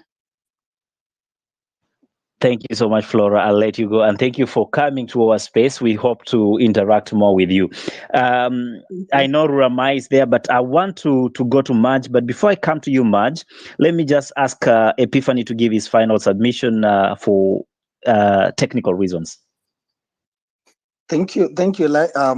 Quickly, I will first say to Wanda and everyone asking us to hold this government into account. That is the number one thing. From now on, we stop celebrating. We stop talking about Ruto as a candidate, and we now task him with the job that we've given him. So it's not a walkover for him. It's a new dawn where we become his biggest critic for him to deliver on his manifesto. So number two, as we end over to this, Wanda, I think, has been a victim of what we've seen throughout these campaigns. That is the propaganda, the role it played in these elections, where people are meant to understand. We brought a lorry to the Supreme Court full of tears, as I call it. But then it was masked as evidence, and everyone now thinks there is a server somewhere that ought to have been opened. There were fake Form 34As. But CJ Mother Kome today said very clearly that those were forged documents that were just hot air, if I can use a word. So for me, is how do we end this propaganda to make sure that the correct information gets out there, so that we don't have people thinking that the Supreme Court is biased, Chebukati is biased, and all that. The root cancer of our democracy is failing to accept verdicts of constitutional offices. If we can give them the mandate, and that's the thing I'm looking forward to Ruto implementing, where we don't now personalize the war on corruption and other things, but make it an institutional based fight. So for me, I will make sure that I become the biggest critic of this government so that they deliver to Wananchi. The last point is we can't really look away from what Uhuru has done, especially in his last speech. he ought to have congratulated William Ruto as the president-elect. That pettiness, we need to reach a point as a country where we have to accept and move on, so that these 6 million voters who voted for Raila can be able to rest and know that they had a lorry full of sound and fury signifying nothing. Thank you very much, Eli, and yeah, I yield the mic. I just don't believe you called Mr. President petty, but well, it is in the Constitution, in the Bill of Rights. You're entitled to that. Epiphany, thank you so much for coming to the space. I want to welcome Marge, and after Marge, we'll have Miss Eli Ramai. having problems? Am I? No, it's you, Brief. Oh, is it? Okay. Yeah, because you might have to come out and come back again if you can't hear Eli. Okay, I was worried because there's been some strange things happening with the space. People are unable to join. And I realize and recognize there are some people who have requested for the mics, but they are full for the moment. I'll try to release some microphones that are not in use in order to welcome other speakers that haven't had a word to put forth. For now, I welcome Marge, and after Marge, Mrs. Rumai, you take us through the other speakers. Thank you. Good evening, everyone. My name is Marge. I think most of you maybe know me. I'm dialing in from Germany. Now, when I joined the space, I found a discussion that really needs maybe education. Because Raila Amolo Odinga, as we see, almost 50% of voters voted for him. So these are not stupid Kenyans. Now, to those people who were speaking, I'm not sure if this is related to the Raila's relation with Swangirai of Zimbabwe. That I'll leave there out in the space. But now the education that I'd like to provide here is that Raila was really very involved in our multi-partyism. Now, we live in Kenya. I'm a Kenyan person, but the first time I had bullet shots, I was 6 years old. The government was shooting at us. The government was shooting at demonstrators who came to the school, and they didn't care. The police who were supposed to protect us were shooting. And somebody argued that it's the citizens that really made that effort. Somebody has to go to the forefront. So these are things that Raila, amongst other, together with other people who also have worked for it, have really worked for it. So really, it's not like Raila is a nobody. If he was, the margin of the win would have been really very high. Now, the freedom of speech that we have, or that even brings everyone to this space without ally or anybody else being taken off, was also worked on by Raila. Now, say such things many years ago and see what Mugabe would do to you. I mean, let's just be realistic. Now, the other thing is, when we had Moi for, let's say, let me exaggerate and say a century, but for the very many years that Moi was in power, somebody needed to get him out of power. The person who did this was also Raila by saying Kibaki Tosha, but Tosha here means endorsement. So he went ahead and endorsed somebody who actually ended this very long reign, if you can say. Now, if you look and you compare, because we say sweep your house before you go and sweep other people's houses, and so you remember what was happening in Zimbabwe until very last minute, where you people managed to get out. But you've got it on the wrong end, Marge, because by the end of the day, the way you're looking at it, can I please, Odinga and I have more in common than you have with Zimbabwe. You can carry on. Yes, let me finish and then you can go on, because I heard what people are saying and it sounded like there's a lot of misunderstanding. And I just want us to go to reality, the reality of things. Now, the last one that he did was devolution. We have devolution in Kenya. That means that the resources are not only at national level, but they're being also distributed to the county levels. Of course, we still need to work towards a betterment, and we have issues whereby some governors are really not using the money correctly. But if you check There are many Zimbabweans who don't even want to go back to Zimbabwe. Look at your currency. How much is it worth? Just talk about that first. Yeah. Because I can tell you about my country, but I'm talking about. Just let me I finish, have and then you're tell you going to what get the the mic. When I'm of. done, I'm you're going not to get talking the about mic. Zimbabwean. I'm not taking the mic from you, but be careful about trying No, to. I'm The taking Zimbabweans don't love to be. responsibility. I'm taking No. responsibility You for everything I'm saying. understand? No. Hold on a minute, Marge. I don't like arguing over a person. You need to understand what is autocracy in terms of Raila or Dinga, in terms of what is democracy, right? As long as you miss those two out and you try to put Robert Mugabe into the equation, you will never understand the detrimental effect that O'Reilly Odinga has had on my country. So if you want to think it's just a walk in the park, then you're wrong. But you can carry on with your argument. Don't argue in terms of what you do not know. Zimbabweans love their country. They're just as patriotic as you are as a Kenyan. But do not diss us. Thank you.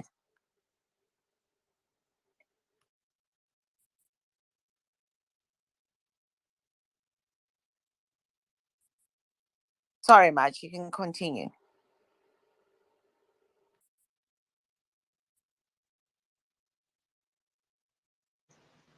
Madge, are you there by any chance? I'm there, and I think we have freedom of speech in our country, so I need to finish speaking, and after that, the next speaker can tell me what he or she thinks about my opinion, because I let them speak, and now it's time for them to let me speak, and then they can come in and tell me I disagree with you on this and this because of ABC. So if I can continue speaking now, talking about the ruling, and this also I need to teach people who are really are thinking that going to court is a waste of time. Now, this is part of democracy. These people went to court, and the Constitution, our Constitution, allows that. Now, some people are arguing that maybe Raila shouldn't have gone to court with these cases. Now, to be fair, even if it's Ruto who was going to court, their people, their lawyers prepare this. Yeah. When they prepare and then they go to court, you cannot be having an election and then people prepare and then all of a sudden they say that you went to court. Of course, you carry the responsibility, the overall responsibility, but it cannot be that people are saying, okay, you went to court with petty A, B, C, D, and you're wasting people's time. That is what our Constitution is for. So they went there, they provided evidence, and the judges looked at the evidence and said, not sufficient, not sufficient, not sufficient. Now look at a case whereby if they wanted to go to court and they're being told, no, you people cannot go to court. This is not the country. This is not what we worked for. We worked for people having a space for going to court. And then after that, we see what's happening. And this is exactly what happened when these people went to court. The judges looked at what was happening and decided according to what was presented to them. This is our democratic space. And so, to me, personally, what I found about this ruling, I found it good that the judges looked at those evidences and say this is insufficient. That if somebody does not provide you with an evidence, of course they leave you an alternative, no alternative. Now, what I did not find good, and I think one speaker here spoke about it, was the language that was used in some instances, because this was unprofessional, like calling something hot air. Of course, you could do it anywhere else, or even saying this is sensational or something like this. So this actually, unfortunately, watered down, the whole impression of them being very professional and whatever.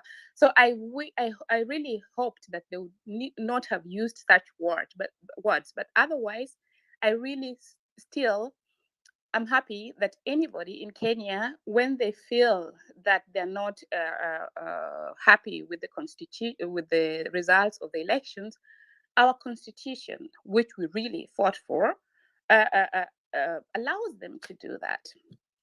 Yeah.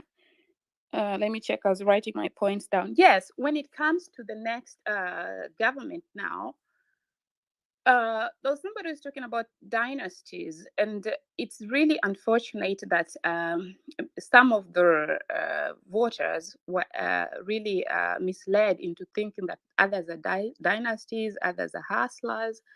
Actually, these two are just billionaires, and if people relate to them and say, "This is the person I'm gonna vote because I want to send somebody home," you're not sending them home.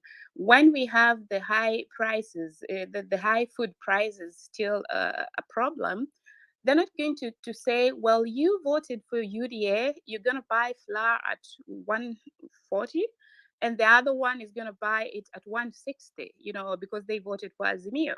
And I think it's time that people voted according to their needs. For there, I think we're still very many years behind. But I hope that we're going to get there, because for the first time in history of our country, both UDA and Azimio presented manifestos where they were trying to talk about issues. So my hope is that the people who voted for them, or the Kenyans, can really put them to task to really do what they're doing. Because, like, if it's health, how can it be improved? And then coming the next 5 years, they can also evaluate and say, well, he did well, he promised this and he did it well, so I'm gonna vote for him, not because he's a hustler, which he's not, but because I like what he's doing to my pocket, because I like that I can now take my child to school easily. Yeah, so I really hope that we're going to get to issue-based politics, and avoid all those fake news that we keep spreading, just to make sure that the political affiliation we support is shining there. So that's the end of my submission. Thank you. Thank you much. I will not try to get into a battle with you. At least I be I be summoned to another one. But that's a great perspective. And for those who have been listening, Marge has very heavy points when it comes to issues to deal with how our democracy have evolved over the past few years. Should I call them decades? And we cannot really wish them off. I would like to especially big shout out to Hannah Ali. Thank you for coming in. She was supposed to be my co-host, and now she is one. I hope she'll be leading us with some questions as we proceed with this conversation. Mrs. Rumamai, if you don't mind, can we allow speakers that haven't said a word to go first before we can bring other speakers in? Let me take it from here. My name is Dr. Arun Madali. I'm a Kenyan, but I'm currently in South Sudan, Juba. Let me say what has happened back at home is something that needs to be appreciated across Africa. Like the question you're begging to answer today, we are trying to beg to answer a question: is Ruto's win a new dawn for Africans politics? And let me say that categorically, it's a new dawn for African politics, that we are able to hold an election, and the losers are able to dispute the election, move to the apex courts, and get a ruling that the apex court is able to uphold the work that was done by IEBC.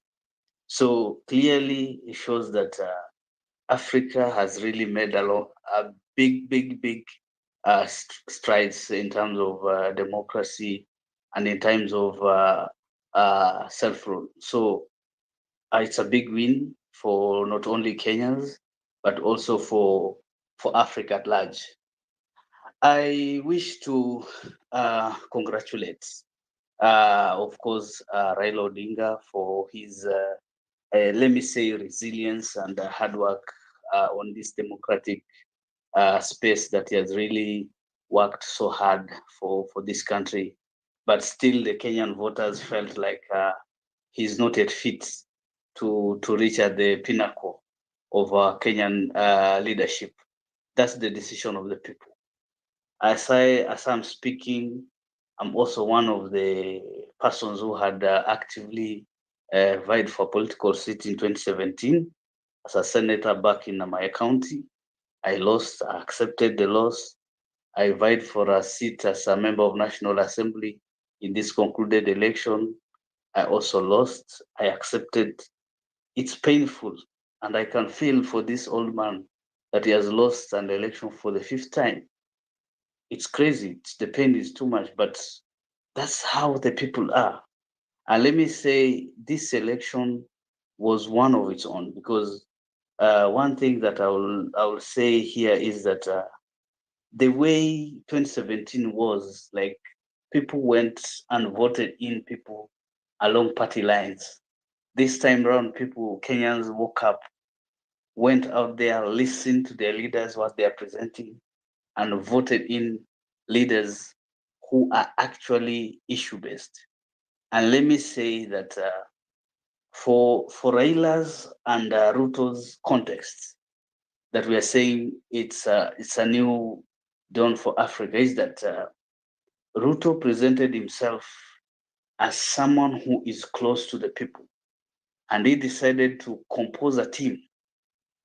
Let me say, I will fault one of the speakers who was here and mentioned that Ruto has been fighting for the people. He has been fighting for the common man at the bottom there since 1992. Let me say that is false.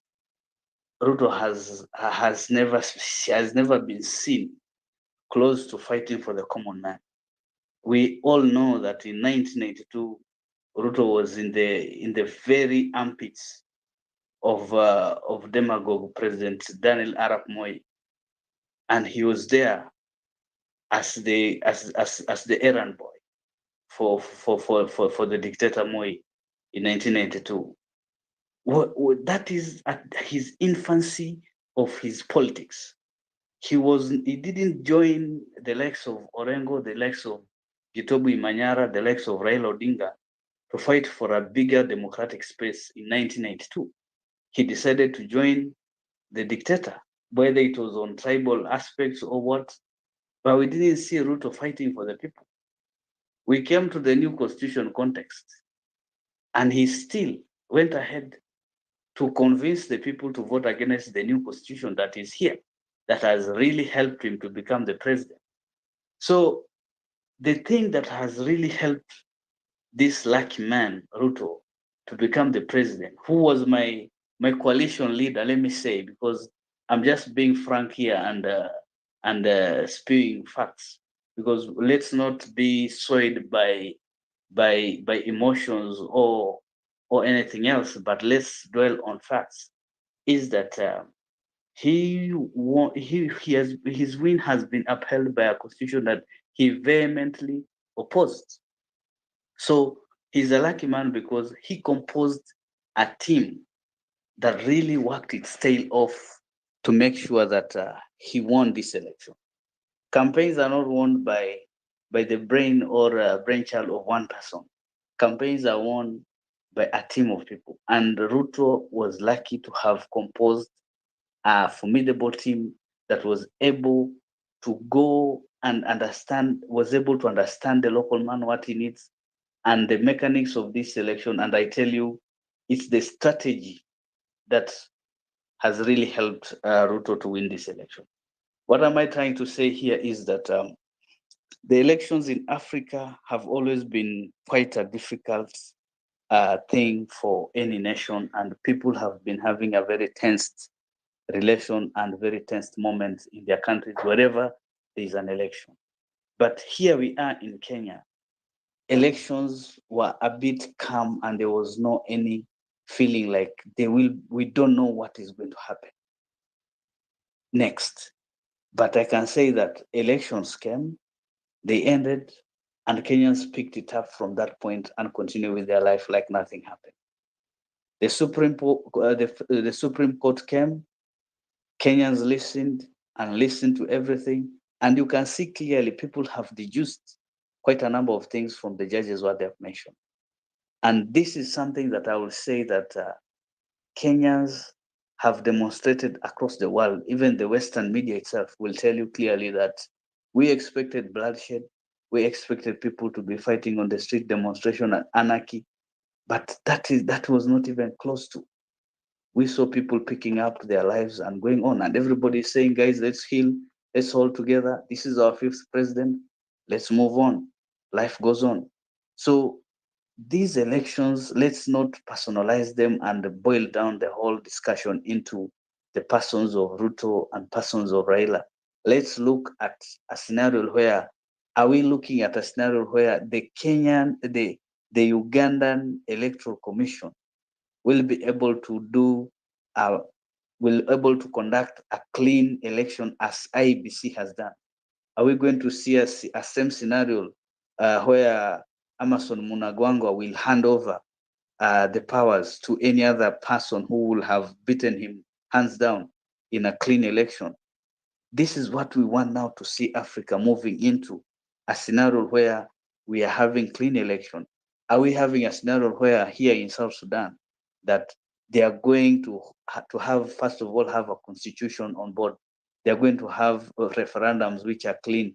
They're going to have an election and finally see people, the will of the people of Africa being heard. These are some of the things we want to look at. And I'm looking at a scenario where these lessons that have been learned, even in Kenya itself as a country, I know in 2027, we're going to have a better election. And I can say that the judges have really raised the bar so high that whoever will be thinking to contest for an election in the country in 2027 will have to make sure that he has a huge burden of proof to prove that the elections were not held probably in terms of process, in terms of numbers. They had challenges to an extent that they'll be nullified. I'm looking at a scenario probably in the next election, the loser or the person who will have lost an election will definitely accept the verdict and move on. One thing that I will say that we have learned out of this Kenyan election is that we don't have any deep states or a coalition of people where they can sit down and decide Tabibu, who will be the kindly next president of this country. land This it, is something please. that we have learned. There's nothing like a deep state. Everybody should go out there, look for votes, convince Kenyans, and let them vote for themselves. The issue that another speaker who has mentioned that Ruto is a millionaire or dynasties, issues like this. Let me say that that discussion about dynasties and I don't know, hustlers has really has contributed very little in terms of the votes that William Ruto got. William Ruto got his votes out of his sheer hard work, out of sheer strategies that the team has put in place, and they dwelled on facts. Yes, they dwelled on facts and the issues that are really affecting Kenyans. You can see clearly the campaign of Azimio or the campaign of Raila was always back foot, trying to catch up with what Ruto's team have already put in place. Can you hear me? He came up with the issues of bottom up, and this is something that has been there. Hello, Raila decided to inherit whatever Jubilee administration has already done, and this is something that has really costed him, because now he's there with the president. And when everybody is talking ill about the administration that the president has been serving, together with the deputy, who is now the opposition. Tabibu. I don't think he'll be able to hear you. I think he's done something to himself in order not to be interrupted. Yeah, so he did say a lot of interesting things. So it'll be difficult to cut him off because he just wanted to have. Yeah, go ahead. Hello, can you hear me? Yes, Tabibu, is it possible to conclude your submission, So please? there's weird things happening. Yes, to the yes. Let screens. me Actually, conclude my I don't submission by think saying Tabibu that said anything. there are several lessons that have been learned from this entire process, and I like to say that one thing that I would like to say is the technology, a penetration within Africa has really moved on. Something wrong with what Tabubu is doing. Honestly, because he's not on the speaker. So can we move forward, please? Tabubu, is there anything? Hannah, did you want to say something? Eli, did you want to say something in terms of his submission? Not really. I wanted to give the other speakers a chance and the chance to say hello to Lily, you, and everybody in the space. And yeah, let's make it short. Let's give everybody a chance to speak, and let's look forward to what are we expecting from uh, the government, Ruto's government. What would we like to see? Let's focus on the positivity. We've got a new government now. Nothing has happened. We every Kenyan has to accept the ruling, but what do we expect? It does not But mean that Hannah, our how do you job is. feel about people who are very undemocratic? Uh, they tend to take the vote from the, because in terms of democracy, we always believe that the winner takes it all. So the winner will have to govern everyone who didn't vote for them, and to be fair and just in order for them to be elected as a leader. We find this in our country whereby people think that if you get a certain amount of vote than the winner, therefore you deserve to be in a horrible thing called a GNU. A GNU is not good for governance in any part of the world. So what are we going to do about such people who try to come into my party without an invitation? I think that needs to be also dealt with, Hannah, because by the end of the day, Ruto won, and democracy says the winner takes it all. And I think Odinga has to go and retire and be productive in terms of making sure that he's productive without being in the rule of law, because we've had enough. You know, 25 years of a person sitting down and getting into power through the back door. What do we need to do in order for him just to retire and be a valued senior citizen of our community, in order to teach young people about democracy and understanding when you've failed and when to give up? Because Balinde doesn't seem to give up. And as long as we've got people who say that the votes that he got matters, I'm not dismissing the people who voted for him, but he did not have the outright win in terms of the constitution. So why does that the constitution has to be banned backwards in order to accommodate a loser? It doesn't work anywhere in the world apart from Africa. I'm not being angry, but that's what I feel. Anyway, we'll move on to Denford. I would like to correct you in one sense. Uh, yes, Kenyans have a lot of work to do. We have to accept the outcome of the judgment. I would like to see Ruto say that he is the president of everybody who voted for him and who did not voted for him. I've been saying this over and over. I think Karanja has heard me saying, Lily, and so many other people who are in this space. At the same time, let's not just say his competitor does not matter. He does matter, because some Kenyans have also voted for him. So in that case, as the example you've given, if I look at England, where I think I am not at the moment, but we have Her Majesty opposition. Now, Her Majesty opposition is there in the government and is there to do checks and balance. Let's not forget, we in Africa, we an opposition that is in the parliament that would do checks and balances. But we can go into that on another day, another space, and another discussion.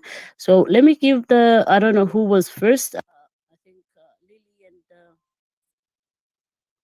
and It was Denford. It was Denford, and then after Denford, we'll have. Oh, I never remember the queue, but we have Briskoff, and then Wonder, and then Victor, and then Consultant. Sorry, Gashia, I'm gonna make you last because you're always good. I'm not saying democracy is not in question, but losers needs to accept the winner and ask the people in order for them to move forward to say this is the president that's being elected by the majority, because that's what democracy is. Otherwise, I'm not dismissing the people who voted for him. Don't get me wrong. But I think this is where it goes wrong in Africa, and I'm tired of it.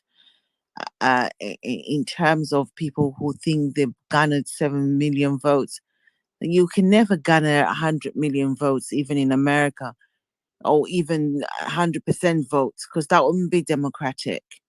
So this is why, if you're going for a democracy, you need to be careful about how you portray, how you educate people about the realms of democracy.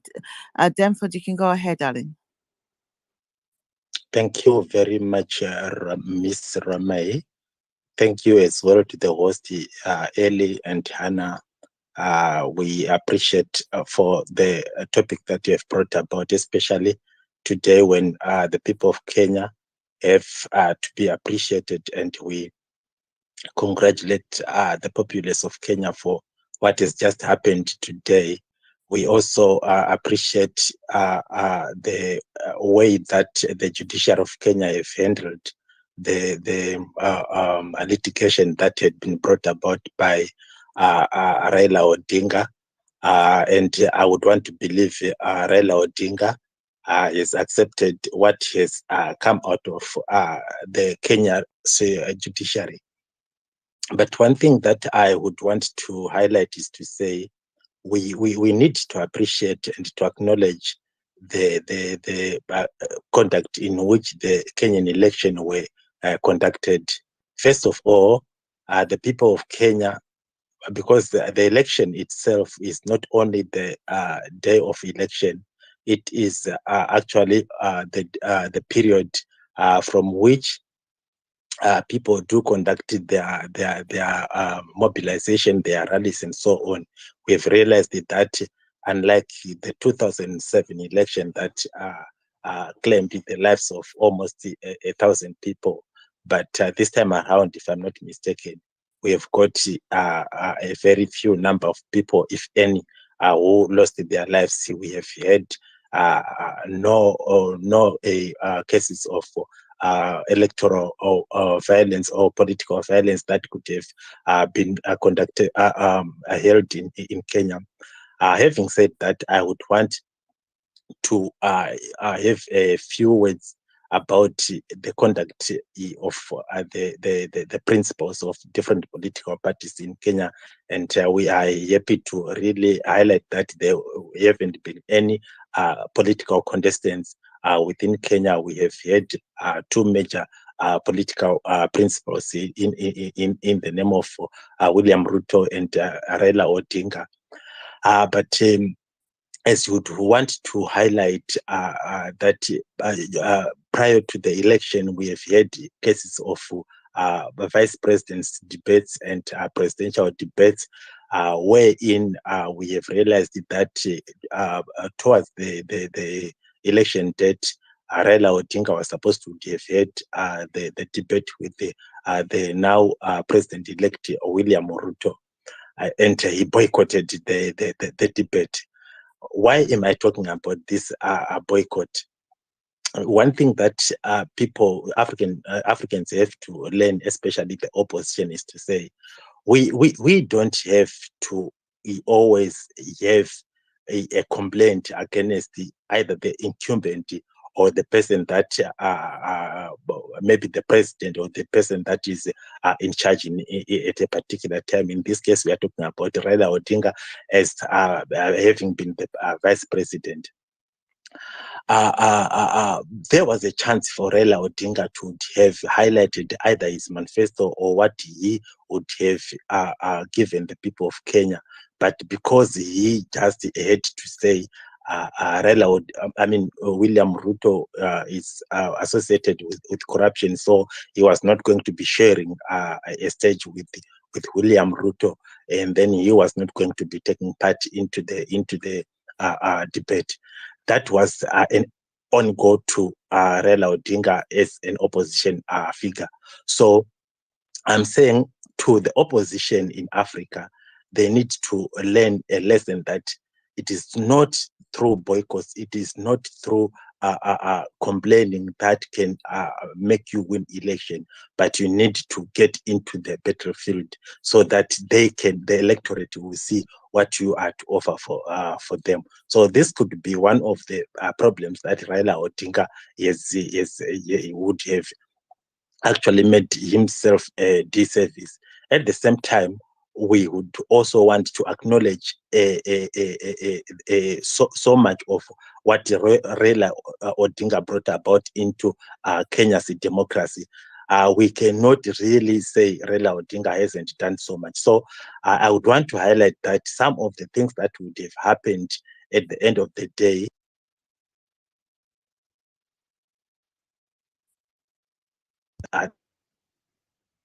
hello, can you hear me, the host or the co-host? Yeah, we lost you for a while. And could you please make your final remark in about a minute max? Okay, thank you very much. So ultimately, I would want to say, at the end of the day, we would want to acknowledge what has just happened in Kenya, that it is something that we would appreciate across the African continent, and it is a lesson. Thumbs up to the people of Kenya. We appreciate what you have done. You have made us proud as Africans, and it is a lesson to Africans. Thank you very much for bringing about this space. It makes us learn so much. Thank you. Before I let you go, sir, and if you may allow me to engage you for a minute, I would want to ask you this. I've read this somewhere. I will only rest when the young man gets into the State House. Is this your general feeling of Kenyan elections? And number two, is this politics of Africa about the old generation and the new generation? Because that's the narrative a lot of us seem to be selling. I'm sorry, I didn't get your first question right. Can you come again? Apologies. My first question was, I've read this somewhere, and it says, I will only rest when the young man gets into the State House. So is this the kind of man we are talking about, William Ruto? And does that in any way reflect the general feeling across Africa that there is a sense of the young generation seeking to offset the political comfort and putting out the old generation leadership? And why is this so important? Thank you very much. Thank you very much. This thing of I will not rest until the young man gets into politics, I would want to clearly state that I am not Kenyan, I'm Zimbabwean. And the young man that I'm referring to is a Zimbabwean young man. And definitely when I'm talking about the young man, I'm not only deliberately talking about the young men from Zimbabwe, but across the African continent. When we talk about in Uganda, we talk of this young man who is in Uganda. When you talk about any other African country, we will realize that, and I'm not being so stereotypical when I'm talking about African politics, but generally speaking, we are tired of people who are supposed to be going to rest, even on the opposition side, like Raila Odinga. I wouldn't want to believe that Raila Odinga is going to be given a second chance or a third chance or a sixth chance to still continue to be the president of the opposition in Kenya. He has to give the baton to someone else. Thank you very much. Thank you. I will move to the next speaker, please. And I believe that is Victor or Wanda. Who was on the queue, Ruramai? I think he's been kicked out by Twitter, so there's something weird happening. I don't know if you guys have decided to report our space, but we are doing nothing illegal here. So be kind. We are having a lot of strange stuff happening. Okay, we move on to Wanda, and then we move on to Victor, and then Gashir, and then the consultant. Okay, I'll try to see if I can get thingy back on, but he's not on our kick list. So I'll see if I can find him. But one day you can go ahead, darling. Thank you. I'll talk about the impact of Kenya's elections to Africa. And then I'll also address the Kenyan case. Before you continue, Wanda, a request for you. I don't know if you're connected with a headset or your charger is on. There's some very bad noise interrupting, and we'd like to hear you clearly. Can you hear me now? Yeah, but we have some interruption from your line. I think it's either the charger or the headsets. I connected to the charger, but I've just removed it. Proceed. Okay, thank you. Now, when you look into the Kenyan's election and the impact it has on Africa, one, I feel like the Western world was much involved in the Kenyan's elections, of which if the Western world was much involved in the Kenyan elections, then it sends a very bad signal that they'll want to do the same to a number of African countries, of which if they want to do a number of things, if they want to give it a try on a number of African countries, then as an African continent, we'll lose in terms of the economy. That will have a democracy that will be perceived or be seen to be growing, but on the other end, we'll have an issue with our economy. That is according to me. When I get back to the Kenyan election, the Kenyan going forward, Ruto's government faces one challenge. Although I now pray that we have a very nice transition, we have a nice government, because at the end of the day, if the government fails, then as an individual, I'll feel the pinch. As an individual, I'll always struggle. This is where I feel is likely going to face a bit of challenges. One, Raila is an aged man right now. Believe me, no, he might choose of two things. One, I remain quiet and don't interfere with what they do. I go and retire peacefully, have time with my family. Or two, let me guide and give guidance to the as a new elected person, so that probably they'll, in one or the other, spearhead what I ever thought for this country. If we choose to remain quiet, then as a country we lose, because I don't see any person that will be too strong enough to face the government and oppose it. Number two, when I look at Raila as a person, I don't know why Ruramai is having a personal issue with him, because when you look at this gentleman as a person, then you try and assess the Kenyan history, then you try and assess East African history. The only reason Kenyan democracy is a bit at an upper hand as compared to our neighbors is because of the courage of this guy to stand strong and face the government. It's not a case of, I don't know, getting into the government on the backroom door. Not really. That you assess the history of this guy, the courage alone to face the government, the courage alone to go into the detention and all these things. Remember, this is a rich man. This is a man that has nothing to lose. In fact, he loses it that he's losing his precious time to stay with his family. And therefore, as Kenyans, I feel sorry to ourselves that if this guy decides and say, okay, let it go, let me go home and have time with my family, then we lose the opposition. We lose democracy. We lose this person that will be able to face the government and tell it, no, the direction that you have taken is not right.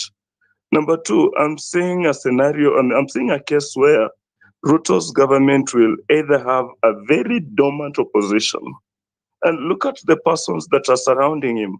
At times it goes beyond this person as a president, but now it goes to a case of who are these persons that are helping the president to deliver.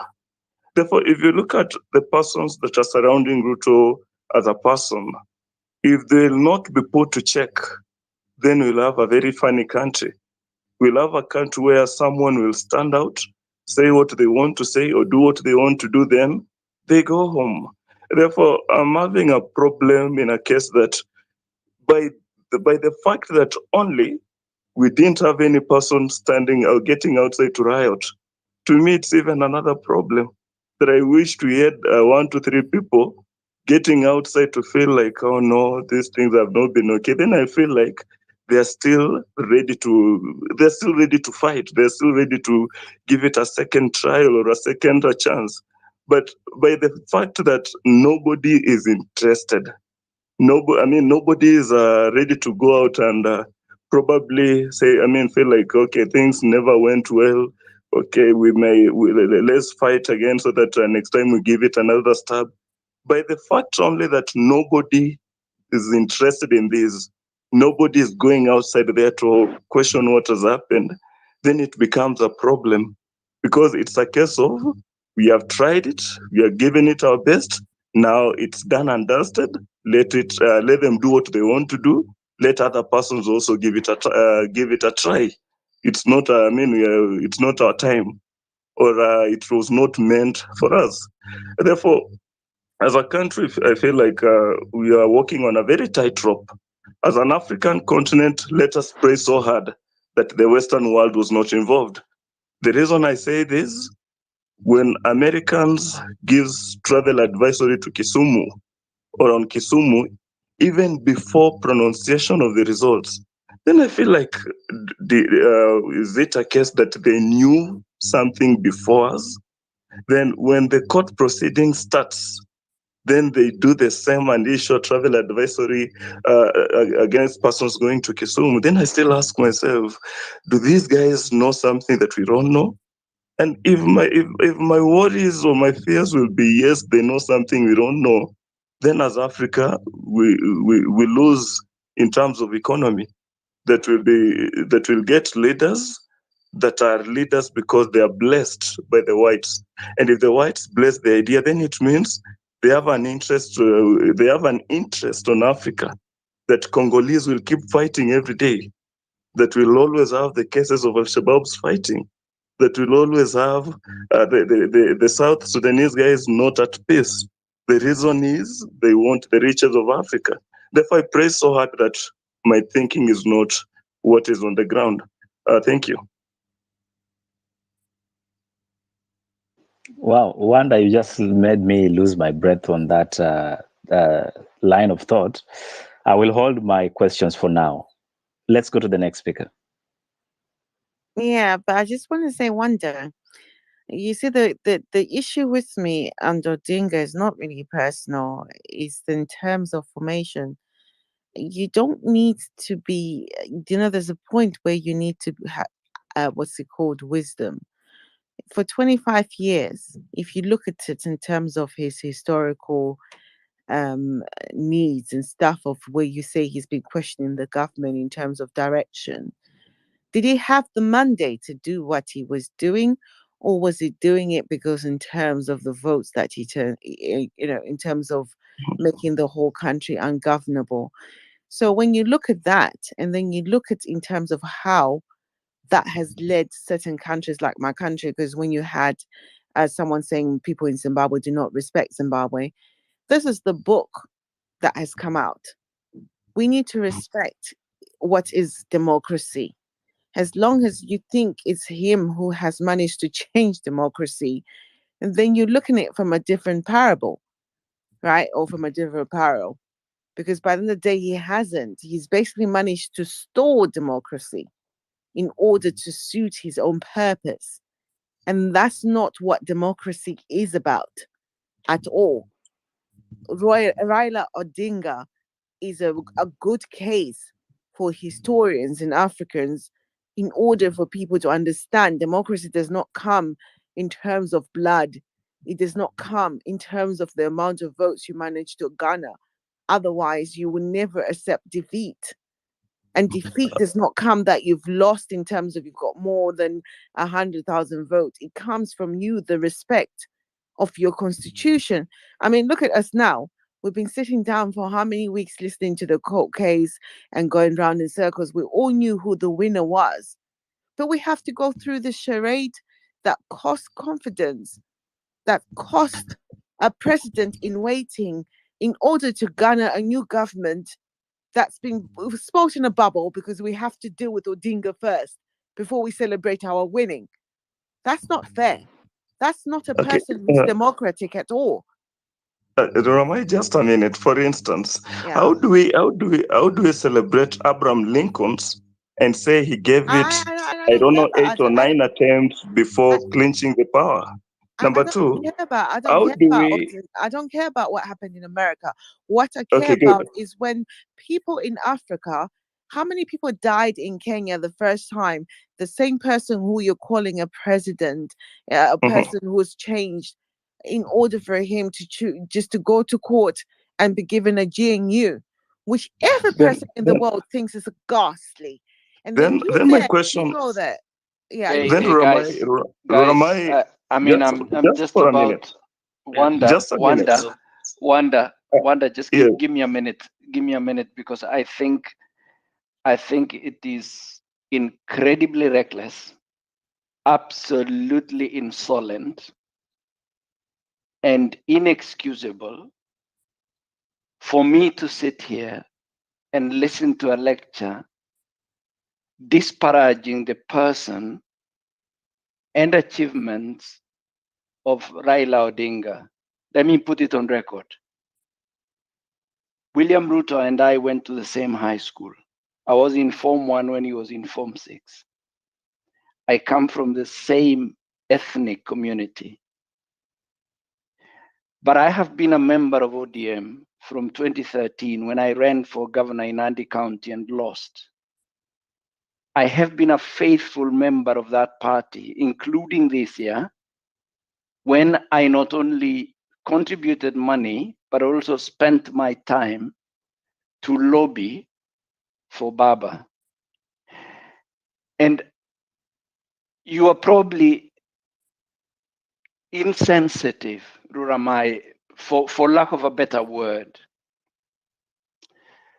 to attempt and talk down the importance of Raila Odinga feeling But aggrieved. see, I'm If not. you allow me to Okay. talk while you listen, so that I can allow you to talk while I listen, it would really help us. Odinga felt aggrieved because in his mind he was convinced that he won, and there was a very reasonable process that people in a civilized country called Kenya believe in.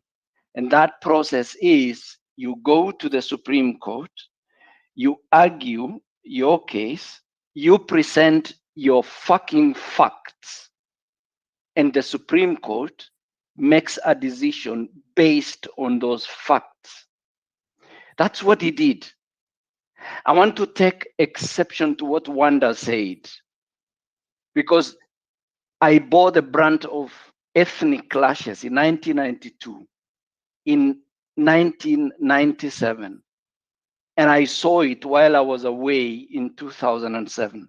I saw lives being destroyed and property being destroyed. I think it is reckless for us to imagine that we needed people to go to the street and riot, because that's the word that Wanda you used. I would have been tempted to ask you, would you be in Kenya yourself today leading a riot? Because guys, let's be honest with ourselves. This election was a contest like any other. We all believed, those of us who rooted for Baba, we all believed that he was going to win. Today's ruling has basically gone against our wish. What are we going to do as members of Azimio, as members of ODM? My prayer is that we need to form a resistance to William Ruto, and not a resistance to stymie his efforts to deliver the promises for Kenya, because we want to pray that he succeeds in transforming the country, in developing the country, in delivering on his promises. But we have to be alive to the reality. And I said it in another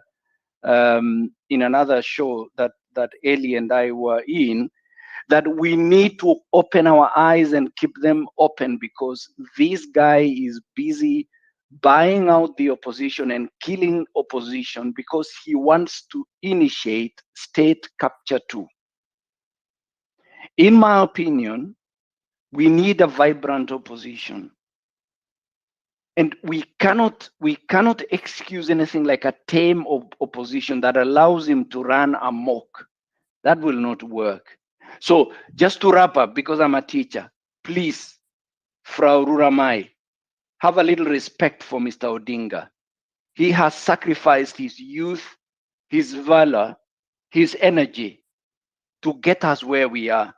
The space that country called Kenya enjoys today, the space that your Zimbabwe couldn't get under Mugabe, I'm sorry. That's was you actually are wrong. This is where we disagree. This is because where we disagree, because Odinga is an interfering person who should have no business in Zimbabwe politics. Yeah, Right? you have Because actually by the end of the day, actually got taught no idea. Zimbabwe what is undemocratic. Odinga, to me, is the problem, whereby he doesn't know what failure is. Yeah, well, As long he as is we not a keep on problem to trying, Kenya. He well, is it's not not a problem. anymore, because look at If how you, he's killing your own opposition. yeah, Your opposition. Eli, we cannot have a conversation where everybody is talking. Odinga Well, is not a Matalon, problem to you Kenya. Odinga is interrupted not. and you, as well, and you came on here talking about how insolent Ruramai was for talking Yeah, about she Odinga. was. It's quite. She Listen, insulted. this is She the thing. insulted Odinga. Well, this is the I thing. cannot take that. I don't understand why. Guys, I understand the fires are getting high, but I would love for us to have this discussion and allow everybody to place their argument. That way we'll have a constructive conversation. I therefore request we allow Matalon to finish his submission and thereafter continue with this conversation. Kindly, let's keep it civic as we've been. You guys have been doing so well so far. So, Matalon? Okay, yeah, thanks. I will just wrap it up. So, if Odinga is a problem to anybody, he is not a problem to Kenya. You're talking about somebody who has 50% of the country saying, yes, he is our president. And so I'd like us to talk in a sense that allows us to celebrate for those of you who are celebrating, but don't rub the salt on us, those who are hurting because we lost something that we were chasing. And just to go back, we would like William Ruto to succeed, but we have to have a very robust, very vigilant opposition that allows the country to interrogate anything that happens and make sure that nothing goes wrong, because absolute power is very toxic. And if we are not careful, he is going to build absolute power and authority. And to me, that is retrogressive. Thank you. Thank you so much, Thank Professor. you so much, Serone. Eli, I don't know if you can give me a chance to say a few words and then Before you do that, kindly, I understand you need to speak, but there are people who've been waiting to actually say a word or two. We'll allow them to put forth first. We'll start with you, Victor B, and then followed by Karanja and Garcia, and finally Tabib. Okay, thank you, Eddie, and the other hosts and speakers and Kenyans listening across the globe and my fellow Africans. So first of all, I just want to add some few comments about the Odinga factor, because I think there is a misunderstanding about the persona and contribution of Raila Odinga. There's no question. Raila Odinga has been a statesman. He has been a fighter. He's been amongst the Kenyans who fought for multi-party democracy, amongst the likes of Masinde Muliro, Orengo, Matiba, Rubia, Shikuku, Anyona, the list goes on. And I think with that, we really appreciate his efforts as Kenyans. But then, if you go back, if I just talk about what some speakers have alluded to, in the 90s, Ruto and Raila belonged to the same new canon. And in a way, we cannot separate the two, because all their politics is almost similar. They were in the same party at some point. And, you know, with politics, I think it gets to a point that the ideologies are separate and you find the political elites deviating from each other. So we should appreciate that. But then my thinking is, what are the party ideologies? What are the spirits of politics and democracy that one stands for? And in a way, what are your critiques to the regimes of the day in case they go against the constitution of the country? So looking into that, then you can, as much as you appreciate previously, we should not fail to critique in case these political elites goes against the constitution based on our ideologies that we uphold.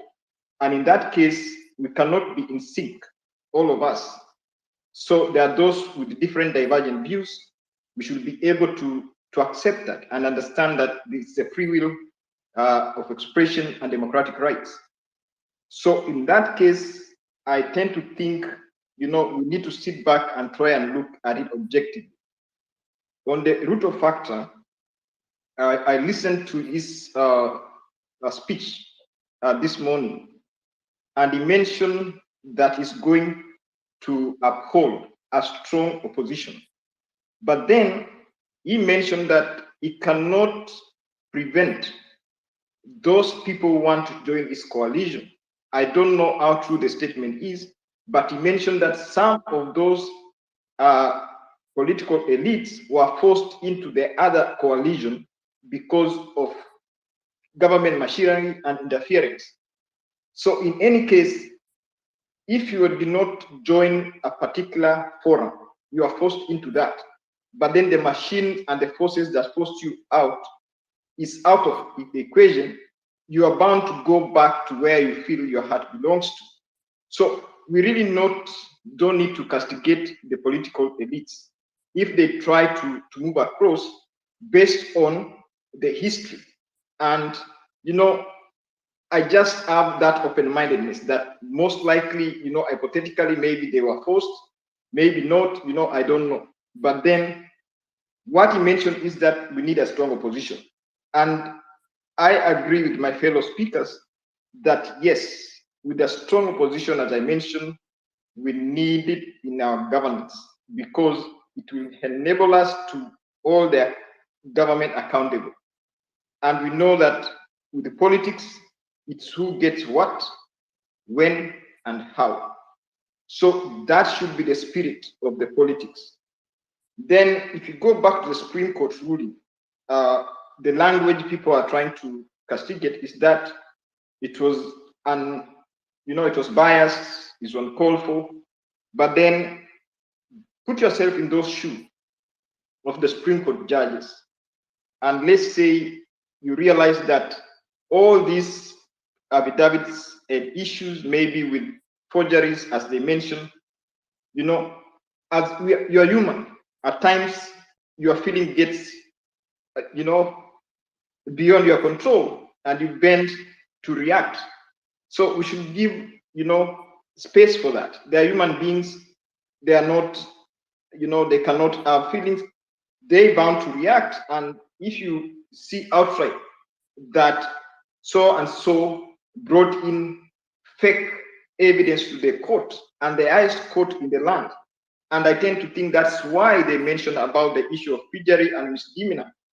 And in a case, I tend to think they were alluding to that potentially they cannot tell you, okay, these people need to be taken to court. No, they'll just send a signal, and it's up to the society to come up and think about it. Okay, do we need to go further than what they put out there?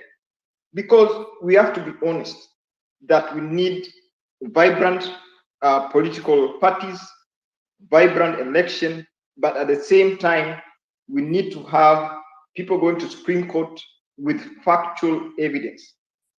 Factual evidence. Because it's sad that after going through 14 or 2 weeks, and then at the end, all those petitions were dismissed. I would be happy if at least 1 or 2 sailed through.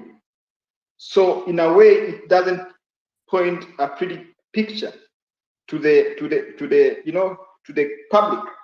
And the other thing that I'd like to mention about the constitutional reforms, the IBC reforms, we need to look at it objectively. And as Kenyans, we need to hold accountable our politicians to this respect. And I'm looking forward to reading the outcome of those petitions, because I believe there would be some recommendations there that will enable us to have a stronger IBC, so that next time we'll be able maybe to minimize these issues that came up. And lastly, I want to again, mention that the occurrence of Kenyan politics is not unique to Kenya. It's across Africa and even the world. And, you know, we always sing the African Community National Anthem. Why? Why do we do that? So the politics of Kenya is the politics of Africa, is the politics of the world. And that is why you find that we cannot exist as an island. We need each other. We need to, you know, talk about it. Political reforms and constitutional reforms in Tanzania, you know, they are trying to come up with it. We need to support them. You know, the Congo, they are coming up with their, you know, pacification of the country. We need to support them.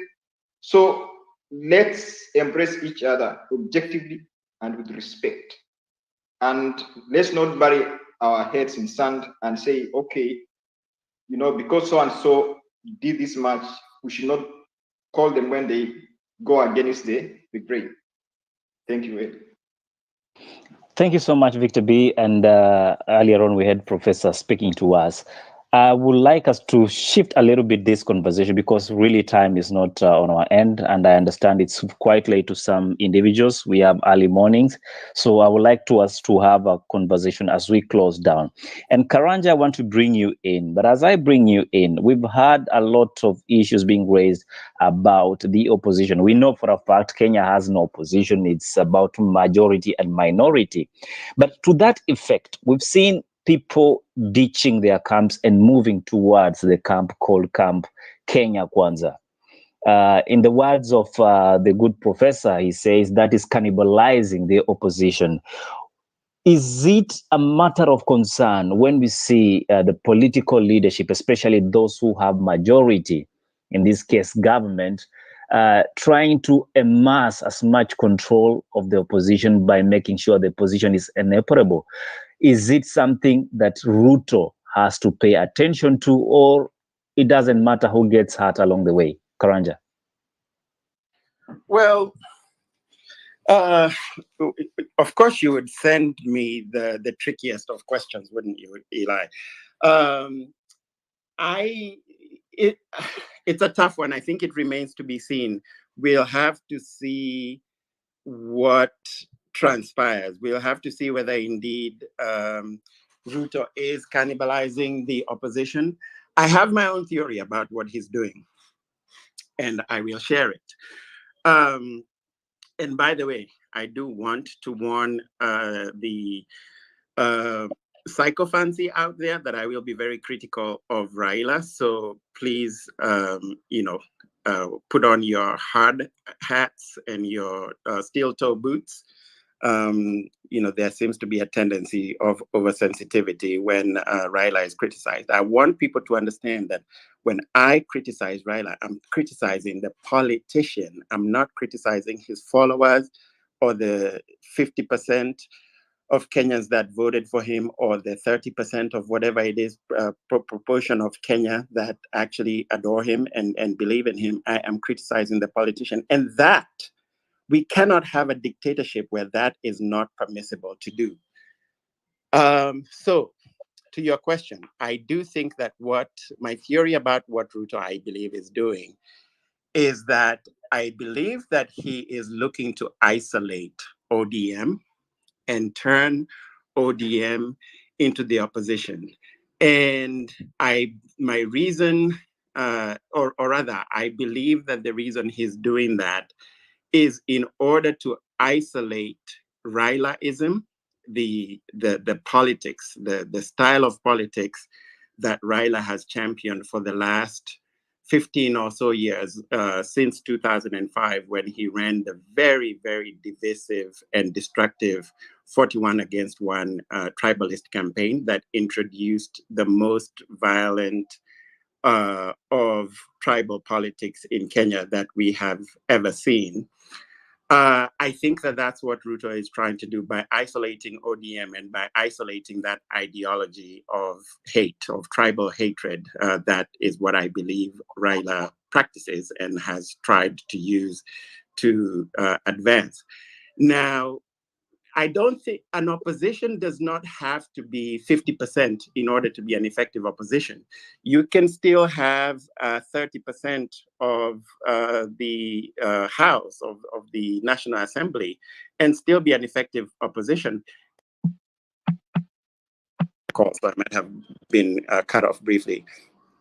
If it is an opposition, especially if it is an opposition that is based on principle rather than one based on the very negative, acrimonious political style that is Raila and Railaism. So I do think that that's what he's trying to do, and if that's what he's trying to do, I support it, because I do think that Railaism is a cancer that needs to be destroyed in Kenya once and for all. Railaism is something that cost me personally, my family. We lost my cousin in the 2007 clashes.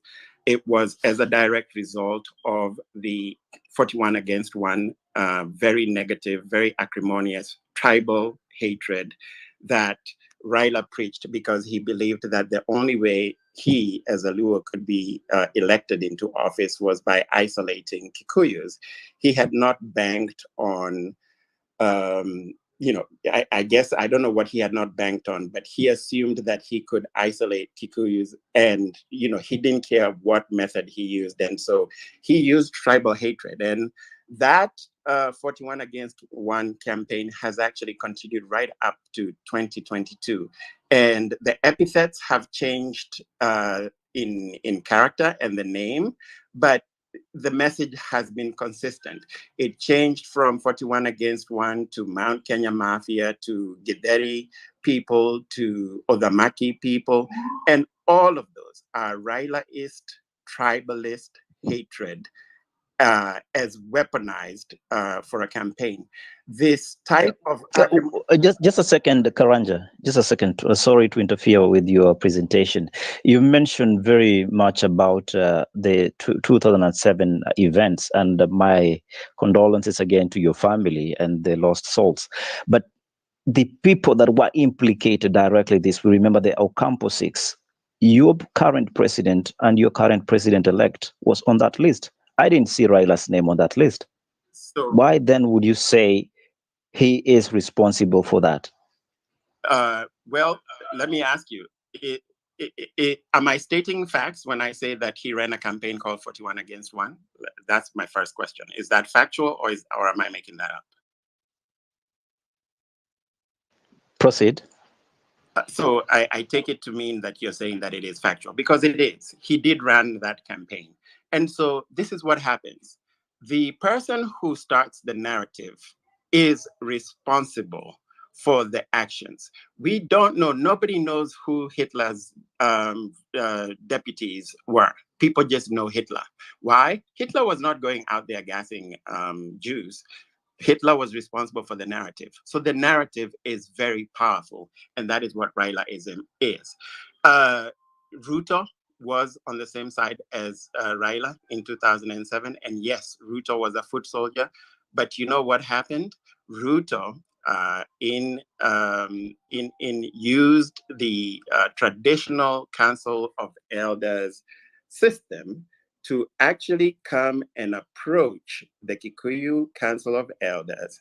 And they came together and performed a traditional ritual of amends and reconciliation, and a promise that there would never, ever be a repeat of such division and hatred as a result of politics or anything else.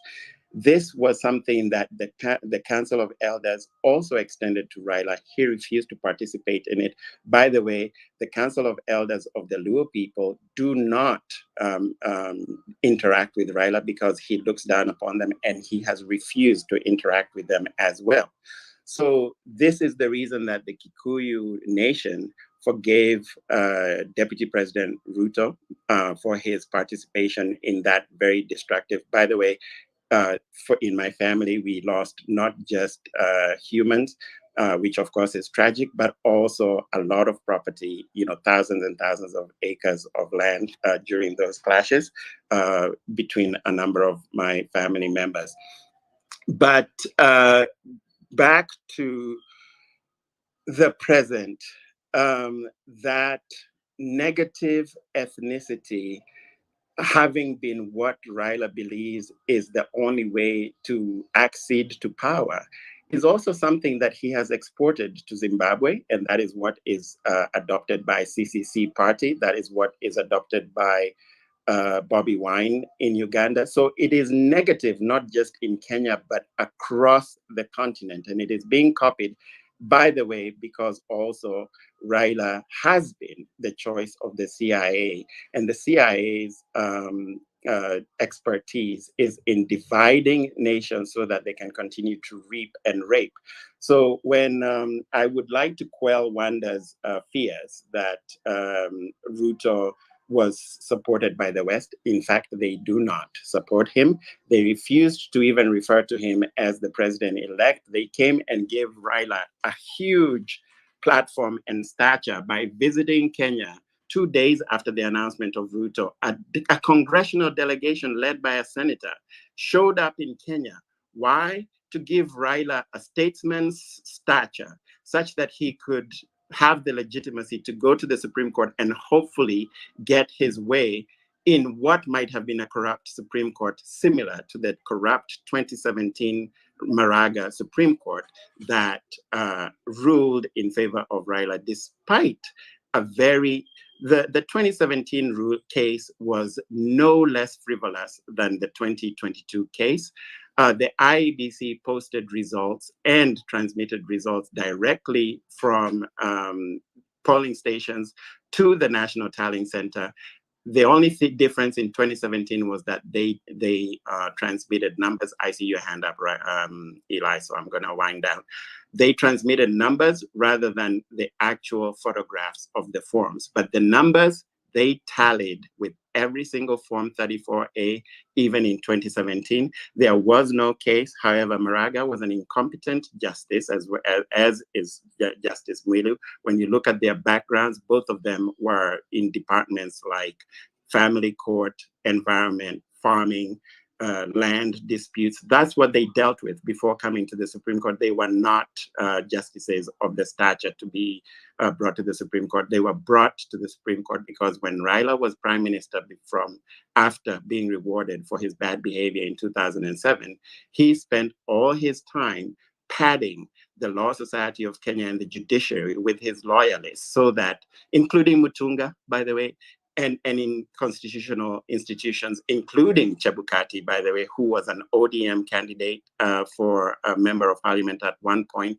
But all of these people turned against him when they realized that the truth was not on his side, and he was stunned. The only person that didn't was Maraga. I will finish by saying that, yes, we do need to crush Railaism.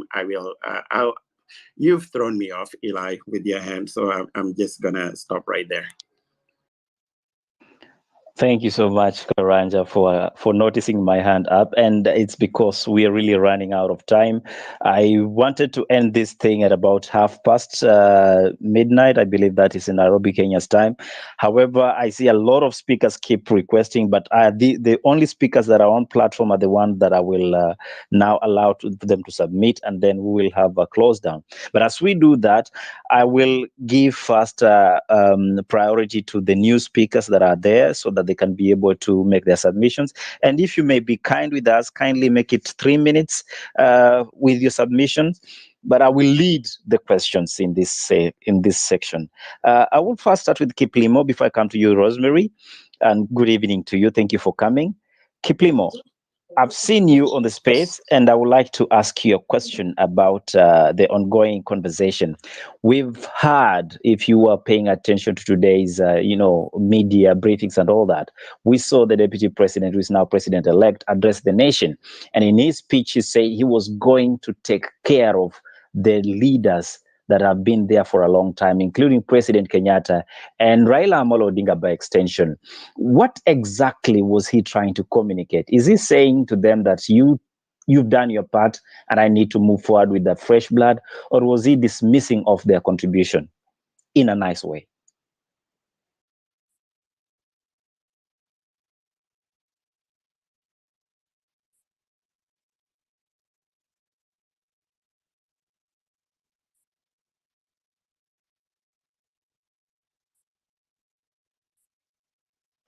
Kiplimo, if you can unmute. Oh, sorry. Yeah.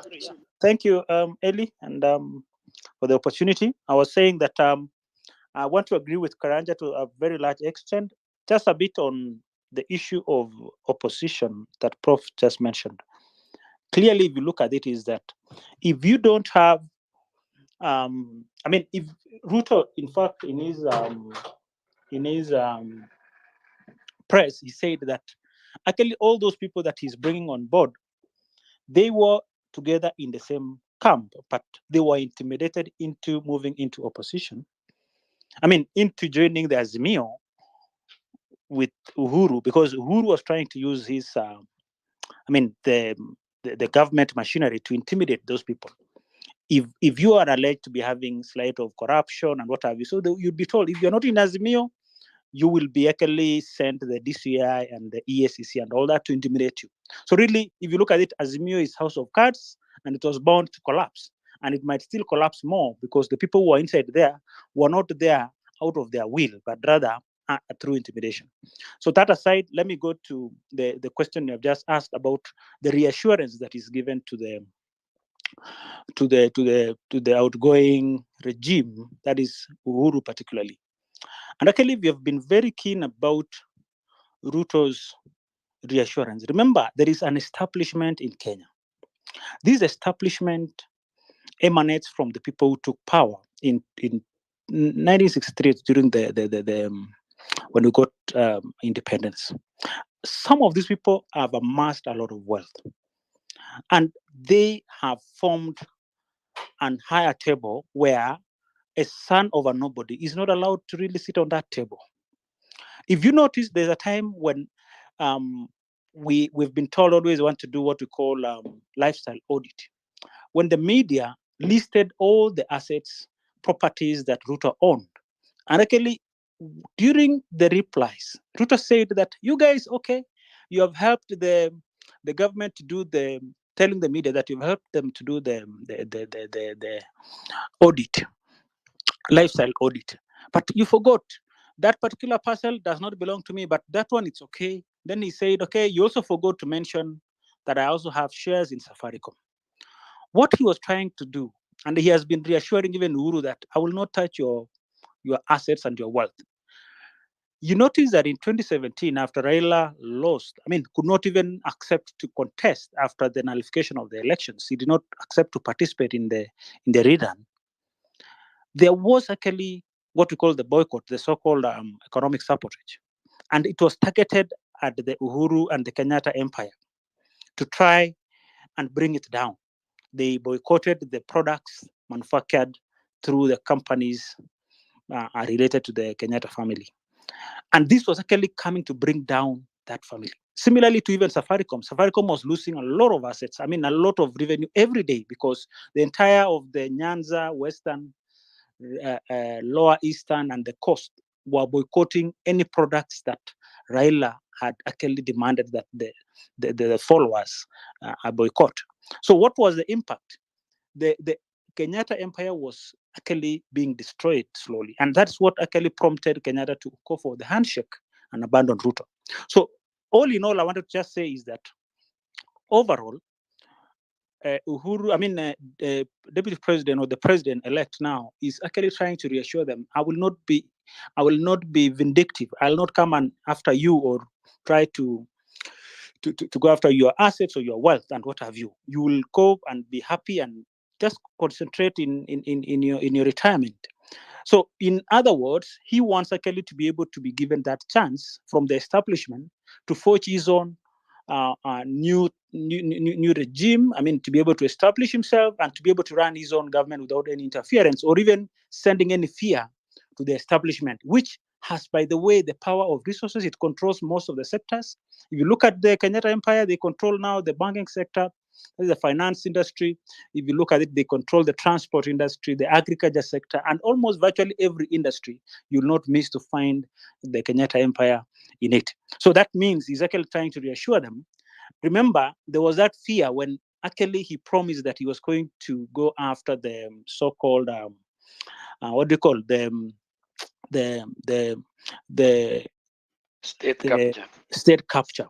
and he's been very clear about that we must investigate, but probably he might want us to say that we will not allow the state capture to actually continue, or in other words, but trying to still reassure them that I'm not going to come after you, but still he has to keep the promise of stopping the state capture. And actually we've been told, other than the other 10% corruption we talk about, the bigger part of the corruption, not only in Kenya but in the entire Africa, is actually the state capture, where those in power will actually even formulate the laws and legislations and regulations to advance their interest in different business sectors. That's my contribution. Thank you. Thank you, Kiplimo. But before I release you, I have a question for you. You've mentioned state capture and the idea of how the Kenyatta family seem to be having a lot of interest in Kenya. We all know that it's not news, and if it's news, it's only news to the blind, probably. No pun intended. So if I ask you, sir, we can talk about state capture, but why are we not talking about opposition capture, whereby we have one individual that is doing everything in his power to consume and take total control of the opposition, all in the name of they were in the wrong team because they were cornered? You're going back to that issue of the prof. Actually, I want to tell you this.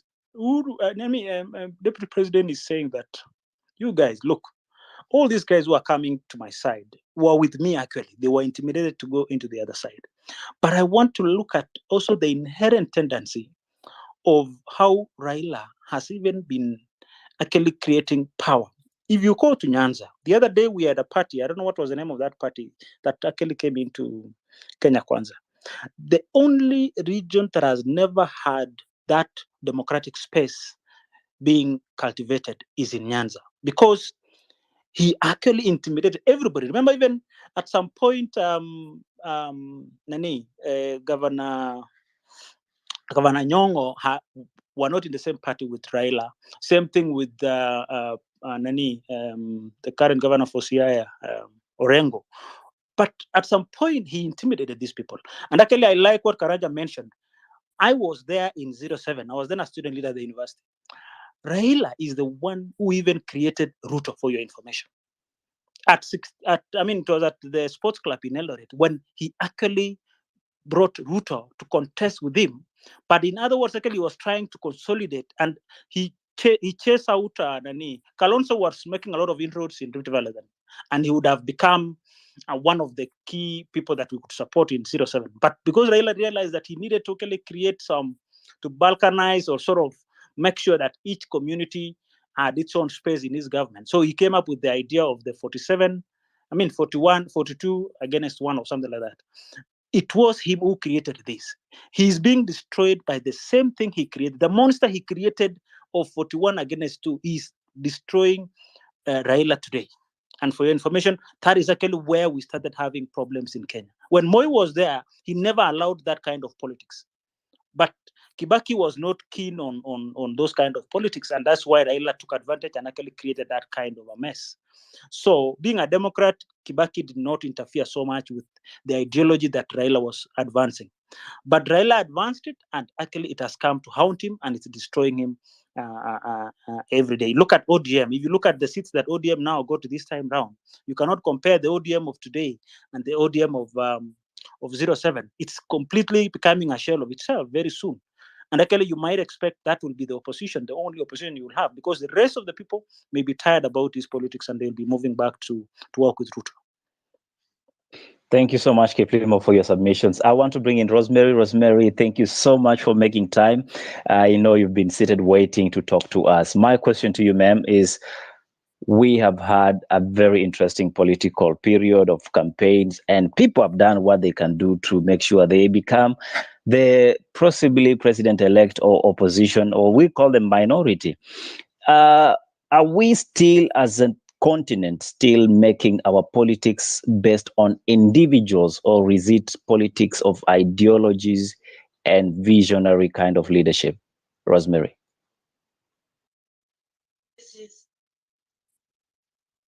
Thank you. Thank you so much, Eli. Sorry, I've been engaged elsewhere, but following the events, in Kenya and in the region, and even some of the discussions that you've had on the space. You know, I am reflecting on the topic that says Ruto's win, the new dawn for Africa's politics. Allow me to congratulate Dr. William Samoei Ruto for his win on the 9th of August or 15th when it was mentioned, and today when the Supreme Court, you know, unanimously upheld his election. At the end of the day, he is the president. And for myself, who lives in the US, I am encouraged by what President Obama said when he was first elected. 56% voted for him in his first term. And in his speech, he thanked those who elected him, but also promised to work very, very hard to win those who did not vote for him. That is not the spirit I had that was mentioned by our new president. You don't vilify the opposition. I think he just mentioned it in passing. And I'm not sure if this topic should be Ruto's win, new dawn for Africa's politics, or should we be talking about Raila, vilifying him, demonizing him, calling him all manner of names, how he's interfered with East Africa, up to Zimbabwe, Southern Africa, and what have you. The message I have, and this is really at personal level for somebody who's followed politics very closely, both in Africa, even lived in Zimbabwe, let each country get its act together. It starts off with grassroots community, just like former President Obama did. Don't come running to Raila. He did this, he did that. He's out of the race now. The baton on the 13th of September will be given to William Ruto as the new president of Kenya. You know, for those who are calling him names and doing all manner of things because they lived just a little bit in Kenya and know one or two things, or those who are Kenyans. And the question I also want to put out there, and again, this is really at personal level for somebody like me who is from Western Kenya, is it right if we talk about ethnicity, where since 1963, we've had Kikuyu president, Kalenjin, then Kikuyu, then now Kalenjin. What does that do to our young generations, to our children and grandchildren? Bringing in all these CIA supported this or CIA supported that or supported Raila without evidence or verification, it's neither here nor there, really. I think it is important. This Mzee should be respected. The only take-home message that I took from President Ruto is where he said our elders should be respected. The space, even the statements that we are making at this particular time, and the enabling environment, we have it because of people like Raila. He's been vilified. He's been demonized, particularly in Mount Kenya. There was no way. You know, I still go back. I mean, where I work with an international agency, there is a lot of competition, or in any organization. Sometimes you may not get on well with your boss. Do you throw in the baton, or do you find a way of trying to deliver? My only biggest bone of contention, and this one, I would even point it out to Raila right in his face, he should never have jumped in bed with President Uhuru. That was wrong, and I'll tell you why. This is the same person, you know, they stole the elections from Raila 2-3 times. Whether this is verifiable or what have you, it really doesn't matter. I go back to the Kriegler Commission report that said nobody won, which means they should have gone back on the drawing board. But here we are spending more time vilifying this Mzee, demonizing this Mzee, and cherry picking instead of looking on some of the things that we can do as he moves into retirement. We need a strong opposition. Otherwise, we will have an emperor. I worked in CAR because I speak French, Central African Republic. And I went to Emperor Bokasa's grave that, is a bush and what have you. That kind of imperial and supernatural powers, we should never give it and leave it in one's hands. Because what it does, power corrupts, and it corrupts absolutely. Really, I'm not related to Raila, nor am I related to Ruto. I wish Ruto Godspeed. I wish him well. I want him to succeed in these 5 years. But let's really reflect on ethnicity. Where do we go from here? And I'm telling you, the same Kikuyus who thought that they were teaching Raila a lesson, you know what? I can't wait to see what will happen to them. I hope God keeps me to see what will happen. Wow. Because they thought they were Wow. teaching Raila a lesson. Can I speak? Can I continue speaking? It's Wow, my that case. that should not actually be allowed to go on this space. No. It should be allowed. And Karanja, I did not interrupt you, but I think you are being petty, and that is the truth. One of the things that I've realized, the moment you bring up the issue of Kikuyu Kalenjin, they become very protective. But you know what? I rest my peace. I hand over the mic. The same people that talk about tribalism are the most tribalist, and yet they don't want to be called out. It's so interesting to witness. Very interesting to witness. Wow. Okay. Karanja, take a chill pill. I know you are very, very audible when issues are raised. Kindly take a chill pill. Rosemary, and I want to engage you because you've been a broadcaster for so many years. We recognize you as our living icons. I would like to ask you my question that I asked earlier. Is it time we separated politics from individuals, or continued with the same narrative that has made us prisoners to some individuals that we believe are the only ones that can probably take country from point A to B? Number two, do we really have leaders that are willing to work to deliver promises to their nations other than their self-interest? I hope Karanja will not interrupt me for answering this, but also No, he will. He has listened to me. He's a nice guy. He has listened. No, but let me point out some of the things that Raila did wrong. And this means even if I'm in his team, I will tell him in his face. Because if you don't tell the king that he's naked, then he'll walk around thinking that he is fashionable. Number one, he surrounded himself with people who are not honest. Part of the secretariat. They were there to just get whatever they would get out of him.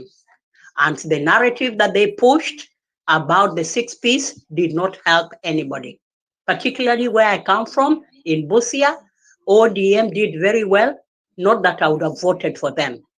I am of the opinion that we should look for an individual, irrespective of any party, as long as we believe in their manifesto and what they can deliver. That's point number one. By trying to push the 6-piece, I don't know how he was misadvised on that. I also said the second problem was jumping in bed with President Uhuru. He should have let both the Uhuruto team conclude their 10 years with all the mistakes that they did, SGR, I could list all those things. But, to come back to your question, let's not, give credit and adore and revere an individual. I think we should move away from that. It is what it is that has happened. The Mzee has clearly been defeated. Whether we say it was rigged or it wasn't rigged, it's neither here nor there, because we've gone the whole 9 yards. We've gone up to the Supreme Court, so that's done and dusted. President Ruto is in power now, and he'll be sworn in, get instruments of power on 13th of September. So let's try to move away from politics of individuals, revering an individual, adoring. And that's why I brought up my experience of working in CAR with people like Emperor Bokassa and things like that. Because if we do not look out, You give too much power to an individual, it goes into their head. I want to remind the Zimbabweans here. Are we the ones who kept Mugabe for almost 100 years in power? I don't think that was Raila. Look at Morgan, the Rai, tried his best, but all he could do is neither here nor there. So for them bashing Raila, I'm just saying, even the Grand Mullah has said, let's not bash Raila, let's leave him. Let him give us the next direction. We need a strong opposition. All those who are saying that, oh, the people who are running to join up with Kenya Kwanza, New DA, they were there before. I don't think that is right. Do we have evidence of that? Or we now want to believe everything that comes out of President Ruto's mouth as the gospel truth? I don't think so. So let us try, and I hope really somebody can take this to Raila. He needs to identify probably a younger person. The likes of the Nyongos, they are too old now. Even Orengo, he's been papered. All of them. Let us get a new person, of course, not Babu Owino, but I'm thinking of that age. Somebody who will now prepare opposition, and we go for it. Thank you. I yield my mic. Thank you so much, Rosemary. I mean, your words are just as clear as they come, Crystal. For the interest of time, I will not talk much about it. Let me allow MK to speak to us, and we'll come back to you, Ms. Rura, and of course, we'll have you, Professor. Then I believe we'll be giving our final remarks. MK. Eli, yes, if you can hear me well. Eli, I must start by saying that we have, I don't know whether we really are ready for the kind of leadership or political leadership we are in, being a democratical system where we actually go by the majority. You see, when these elections were run and we have gone through the entire system, we have gone through the electoral system, we have gone through the Supreme Court, we are here. We have clearly seen the majority. We have seen the evidence. We have known who won by how many votes. And that is what we signed for. We signed for democracy. Majority wins. The minority have their say. When we understand this and we take out of it the issue of emotions, healing becomes so easy. You see, right now we are dealing with people who are all over now social media, who lost, actually who are supporting the side that lost. And in my opinion, that was a loss. That was not any rigging. If you followed the Supreme Court, you must have abandoned the conspiracy of rigging at this stage, unless you are relying on rumors and fake news on social media and following bloggers. Then you must have actually agreed that the outcome is now clear. And if you did that and you don't go by emotions, actually right now in social media you see people saying tutateseka wote. You see, what is that? There are people who are waiting for others to suffer because they made a democratic decision. You see, that is very absurd. The thing should be, yes, we are wishing that the incoming government succeeds so that all of us can succeed as a country. We are not here to actually vilify people's choices because they didn't choose whoever you chose. We are not here to wait for somebody to suffer so that we say, tuliwaambia. That is not healing. That is actually a soul. You are being a soul loser. See, and it is not even about Ruto or Raila per se. It is about the electoral choice. You gave these people, the IBC presented these people as candidates. Choose from one of them. Yes, and we chose. If you didn't feel like you needed any of them, you stay home. That is the right thing to do. And Ellie, I just needed maybe one more minute to actually give my opinion, my view on the issue of Ruto trying to woo members to his side. My understanding is, my actually own view is different. You see, Ellie, when these elections concluded, We had 159, I think 159 members for Kenya Kwanza. We had about 167. Okay, generally, Azimio had more numbers in parliament than Kenya Kwanza had. And you see, it is not like Ruto. What I think is not like Ruto wants everybody on their side so that they kill maybe ODM or a specific person. If I'm wrong, I'll be wrong, but I'm sure this was the last chance Raila had. Nobody would be there to fight another Raila any other time, maybe because at least they are likely to be on the ballot. I don't think they are. So the tactic is when you go to parliament, when parliament resumes, every other government will need numbers. The next thing you will see when parliament resumes is the first thing is to elect a speaker. I'm telling you, if you don't have the numbers, the opposition will elect a speaker and they will you will not have any other government will not have easy business in that house. Look at what happened when Raila had a high number of MPs in parliament during the Kibaki times. It was very difficult for that government to actually run business in the house. This is what Ruto is trying to cure, and it is actually what you will do. I will do that. I will do that so long as I'm not breaking any law. I will try to get numbers on my side. I will try to pass government business in the house, so long as it is not anything illegal, anything oppressive.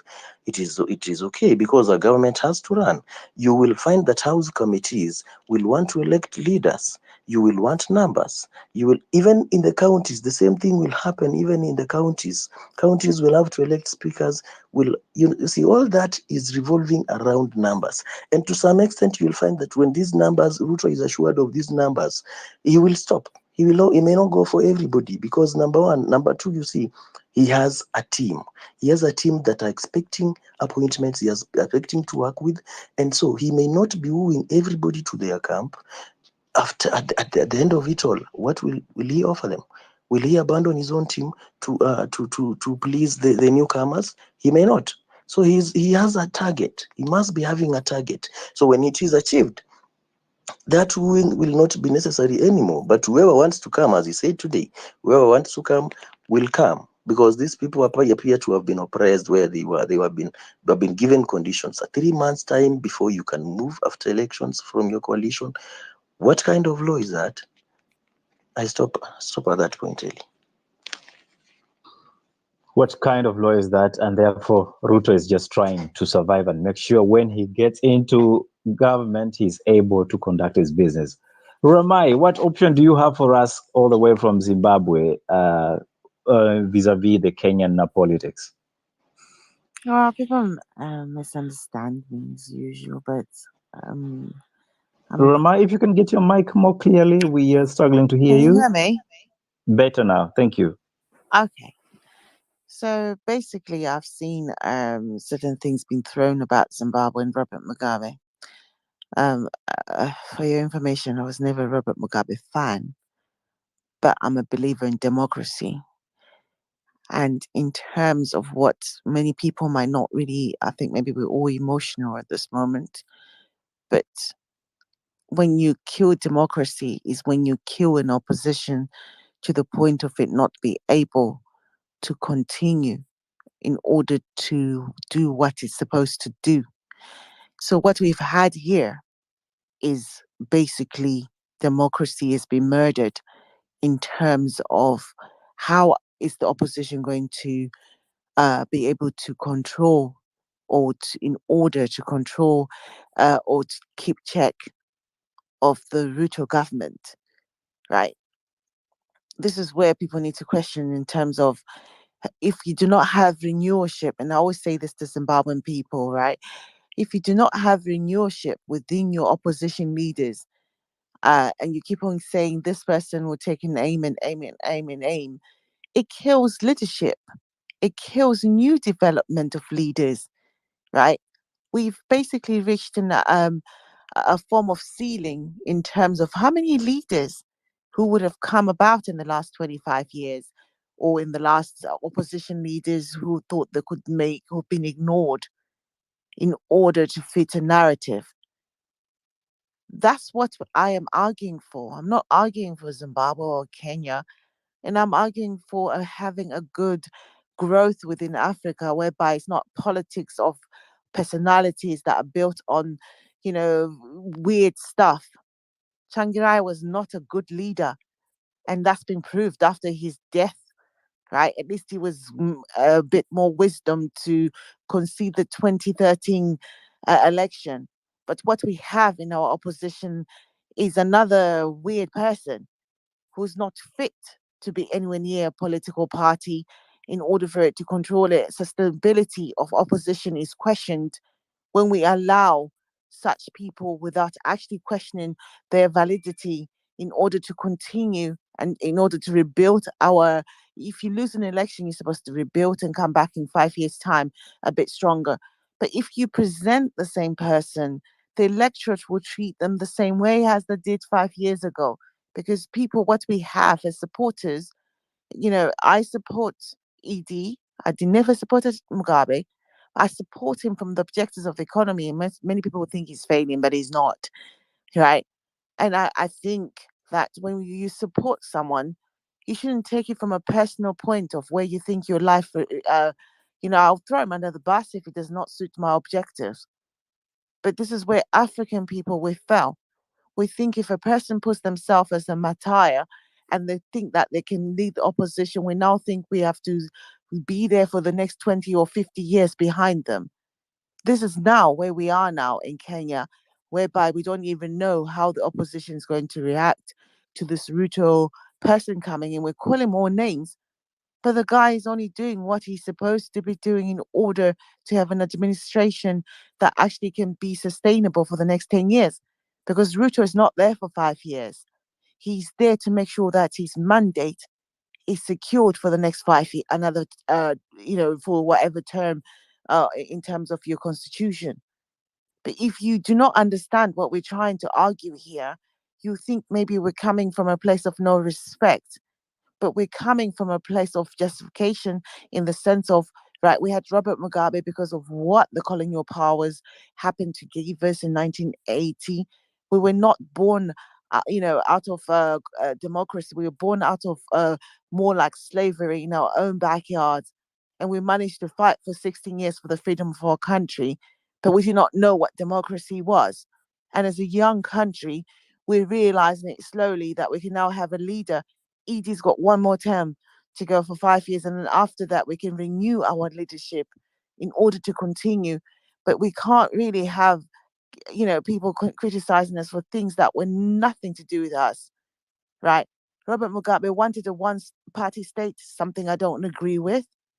Did I respect the man? No, of course not, because his managed to put my country backwards in terms of his own temperament about how he thought the country belonged to him, not the majority of the country. But we can't really sit here and start judging us by the terms of what Odinga did to our opposition, whereby now our opposition is dead in the sense of that it only exists in angry young people who were killed in 2018 because of of what Odinga has put into the opposition leaders, that they have to kill people in order to gain relevance in our political parties. I don't want any death in my country, and I'm glad to see the back of Odinga. And that's nothing to do with me hating Kenya. That's something to do with me with the impact it's had on people who did not need to die, who died in my country. And I'm actually blamed for that by some people. But, that's a different story. But, I just think Kenya's got a fresh start, and it should make sure they know what Ruto stands for, and democracy should prevail. Thank you.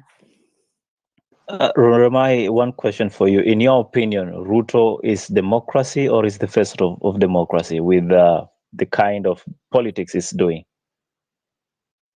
The way he won it was democratically. He made his argument, he made his narrative, and that's what the people bought from him, was that he had a vision about that he was a hustler, and many people resonated with him being a hustler. I don't resonate with that because I'm an educated person who believe in going to work and starting. Obviously, I did not grow up in the same levels as he did, but someone in Kenya felt like this is my dream, this is my path, and that could work. But for the next 5 years, he can't be a hustler. For the next 5 years, he has to be an industry builder those hustlers have to turn into businesses. They have to employ people. And that's the argument that he needs to give us in 5 years' time. I'm not one to criticize, Kenya is a different environment from Zimbabwe. And I feel that, yes, I'll follow the journey.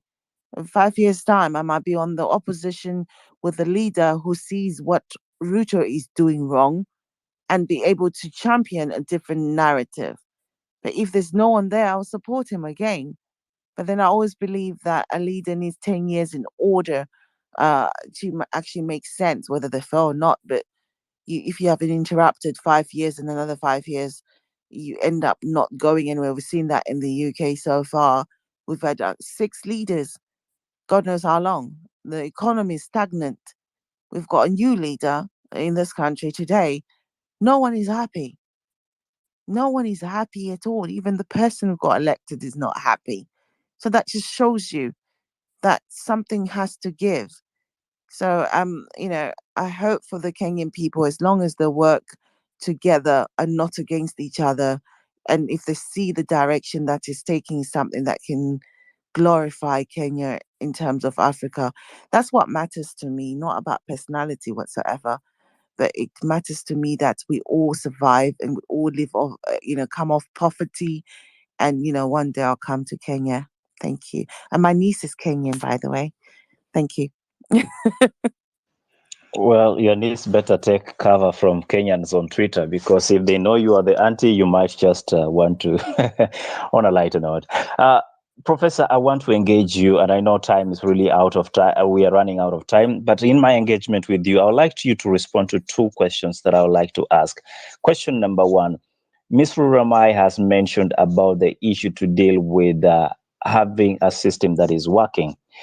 Do we have this system working by having leaders that have vision for the nation like we think we do? And if Ruto was that person, do we see ourselves saying we don't really need to have elections as a continent every 5 years, because elections 5 years is becoming the lifestyle? We live and dream of elections. Is it time we rethought that election thing, Professor? Oh, I lost you on the first one. It would have been great to start there. I mean, we need elections. I've heard people say that diapers and politicians share one thing in common. They all need to be changed, I would say, frequently.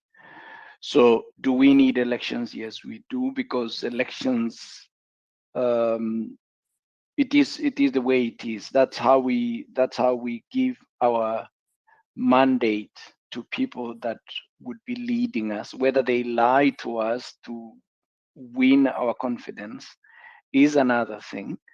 But I think it is important to have elections, and it is important that people work once they are elected in office so that they earn the right to be re-elected.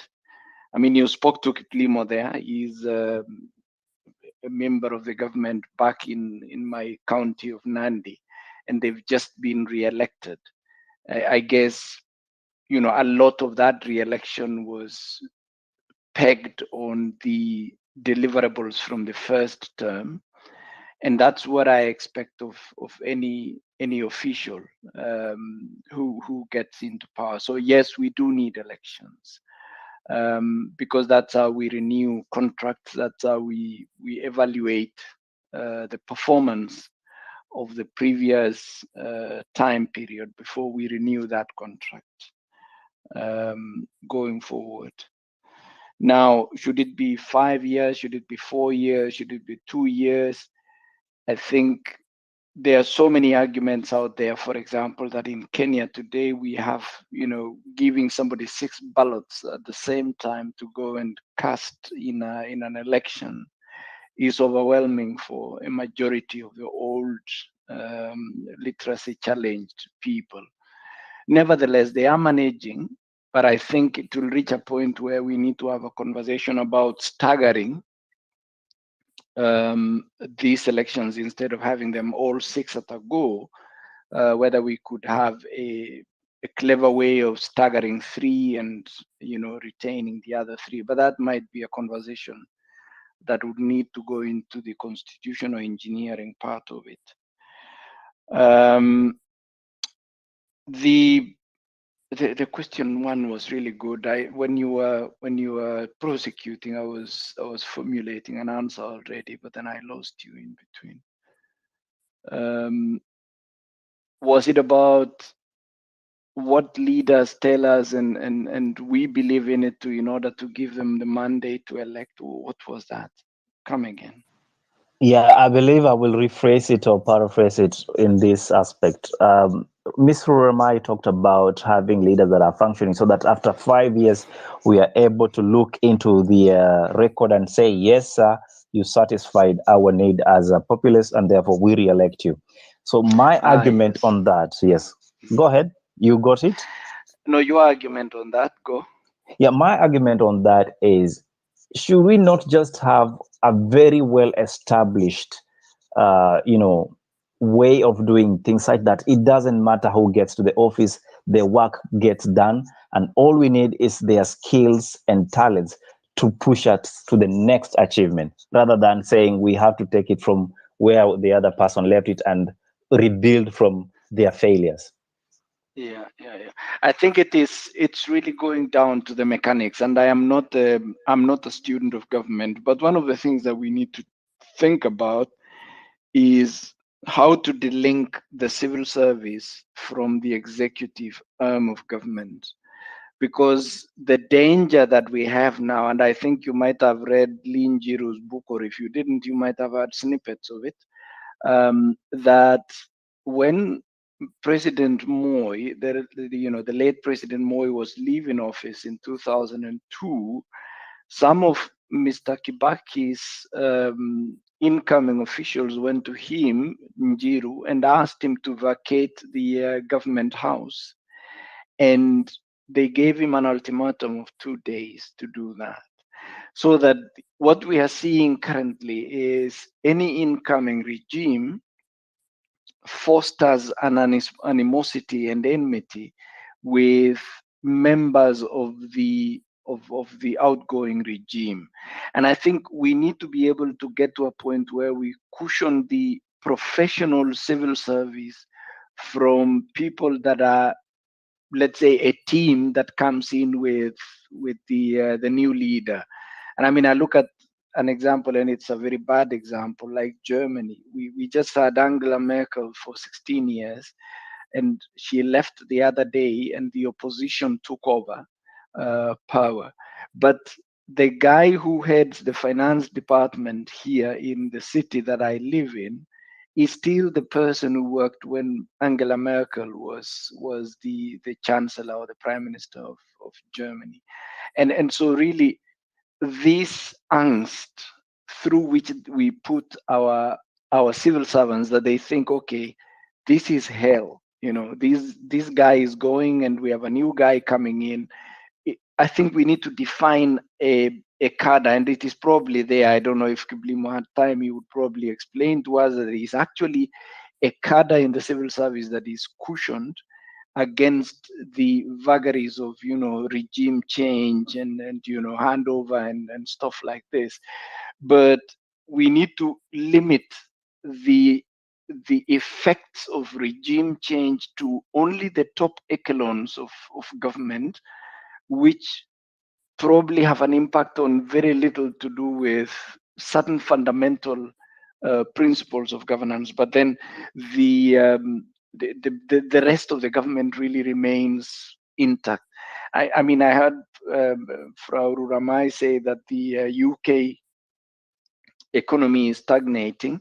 I don't think it would be as impacted as one in Kenya, because in the UK, the civil service, I suppose, is fairly cushioned against the upheavals in the House of Commons or House of Lords. And I think that's where we need to go. Now, going back a little on that so that I wrap it up, I think it forms a very interesting thesis on what Kenyans really do with elections. And I will give you an example of my own county of Nandi. Plimo bears me witness. In 2007, Nandi County voted for Raila Odinga to the last man. You will excuse me if I tell you the truth. They didn't vote for Raila Odinga. They voted against Kibaki in 2007. In 2013, Nandi County voted for William Ruto and Uhuru Kenyatta. You will forgive me if I tell you the truth. They actually voted against Raila Odinga. They did the same in 2017. They have just done the same in 2022. In other words, every single election in Kenya is hardly about the love for somebody. It is probably predicated upon the hate and protest against a hate figure. Central Kenya probably voted not for William Ruto as much as they did against Uhuru Kenyatta. And until we really get to a point where the voter turns the philosophy of that decision to, am I voting against Uhuru Kenyatta or am I voting for what I need from that government? And that would change the whole contest of, an election and somebody selling a manifesto and you buying it and you thinking this is the guy I want, rather than you thinking I want this guy because he is the kibokoyao of the other guy that I don't want. I just want to throw that out there. Thank you. Thank you so much. I see hands coming up. I see requests for microphones. Unfortunately, I can't continue giving microphones because we're really out of time. And I do understand the need to continue the conversation. But hey, guess what? We have another space on Thursday, rather on Friday. And we will be doing a Thursday show live on YouTube. That is the Arts in Heart. You can check out that on my bio, where we get to have these political conversations. And you will be expecting the likes of MK to be there, Godwin, and one other gentleman, including Maurice Ndole. So make time, be there, and let's have a conversation around this transition period of our politics. But for now, allow me to quickly ask. I see Rosemary's hand is up. I wanted to bring in Hannah, but Rosemary, you have a burning, itching question that you like to put across or point. Not a burning issue, just to congratulate Professor Serone. Professor Serone, you've just nailed it. You and I were in the same team, you know that very well, but we did our best but at the same time, we are ready to tell the king if he's naked. This is the point and the clarion call I have been saying.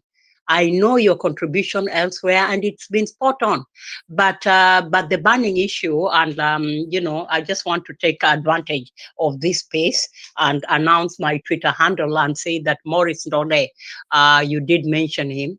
He's hosting a discussion tomorrow. We are looking at the Supreme Court decision. We all know what went down, and we respect that. And I really like how they went about it. Whether we agree with their decision, that is a discussion for another day, but we'll leave to fight another day. Let President Ruto take on the baton and lead the country. We are also asking the question in our discussion tomorrow, what are the recommendations you have for Raila Odinga? What would you, other than demonizing him and vilifying him and what have you, as he retires or ponders over the next steps? He may be retired, but he's not tired. So what recommendations you young people, oldies like ourselves, have recommendations for him? Let's hear that in our discussion tomorrow. Back to you, Eli. I just wanted to put that out there. Thank you. Thank you very much, Rosemary. And definitely, I'll be sneaking into that conversation. Hannah, Ali, you have 2 minutes, mommy. Please. Thank you very much, Eli. I can see my sister Rosemary. And yes, I left the space for a bit. I'm back now. Mine is very minimal. We've had all difference of opinions and all sorts of conversation taken everywhere in every angle. But what is the bottom line? Bottom line is decision has been made. President Ruto has spoken, and he has said that he is going to be the president of the ones who have voted for him and the ones who have not voted for him. Collectively, he is the president of Kenya. Very simple. And I look forward for that. But my advice to Kenyans is let's not dwell on the past. Let's merge and move forward. Everybody here has elected somebody in their constituency, whether it's from the governor to the Senate to the women representative to the MCA. Those are the people you have to be knocking on their tables and tell them, where is the delivery? What are you doing for us? And at the same time, that will trickle down up to the top chain of command. Chief Commander Mr. President William Ruto, and I can see still people referring him to William Ruto. He deserves the respect of him being called President William Ruto. And Kenyans, let's put our differences aside. We have more that in common that divides us. Let's march forward. Our work is not done. Simply, the High Court has made a decision, yes. We've got a president, yes. But it does not mean now we go back to sleep. And this is the problem we have, not in Kenya, but all in Africa. After electing somebody, we do not go back to our leaders and ask them, what are you doing? And demand for the work and the promises they've made to deliver. So our work is to make sure that this government delivers and every one of your representative delivers and our voice is heard. We hope for a better Kenya, a better future, a brighter future, and a change we need to feel the change on the grassroots. Change at the top is not enough. This has to trickle down to the grassroots. That is my contribution for today. And please, let's not focus so much on the divisiveness. Let's not so much focus on whatever has happened. Electioneer time is over. And let's not demonize somebody that almost half of Kenya has elected as well.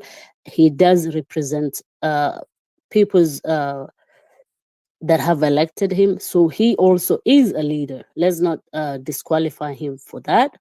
But all said and done, our democracy works in different way. If he was in England, he will be the opposition leader.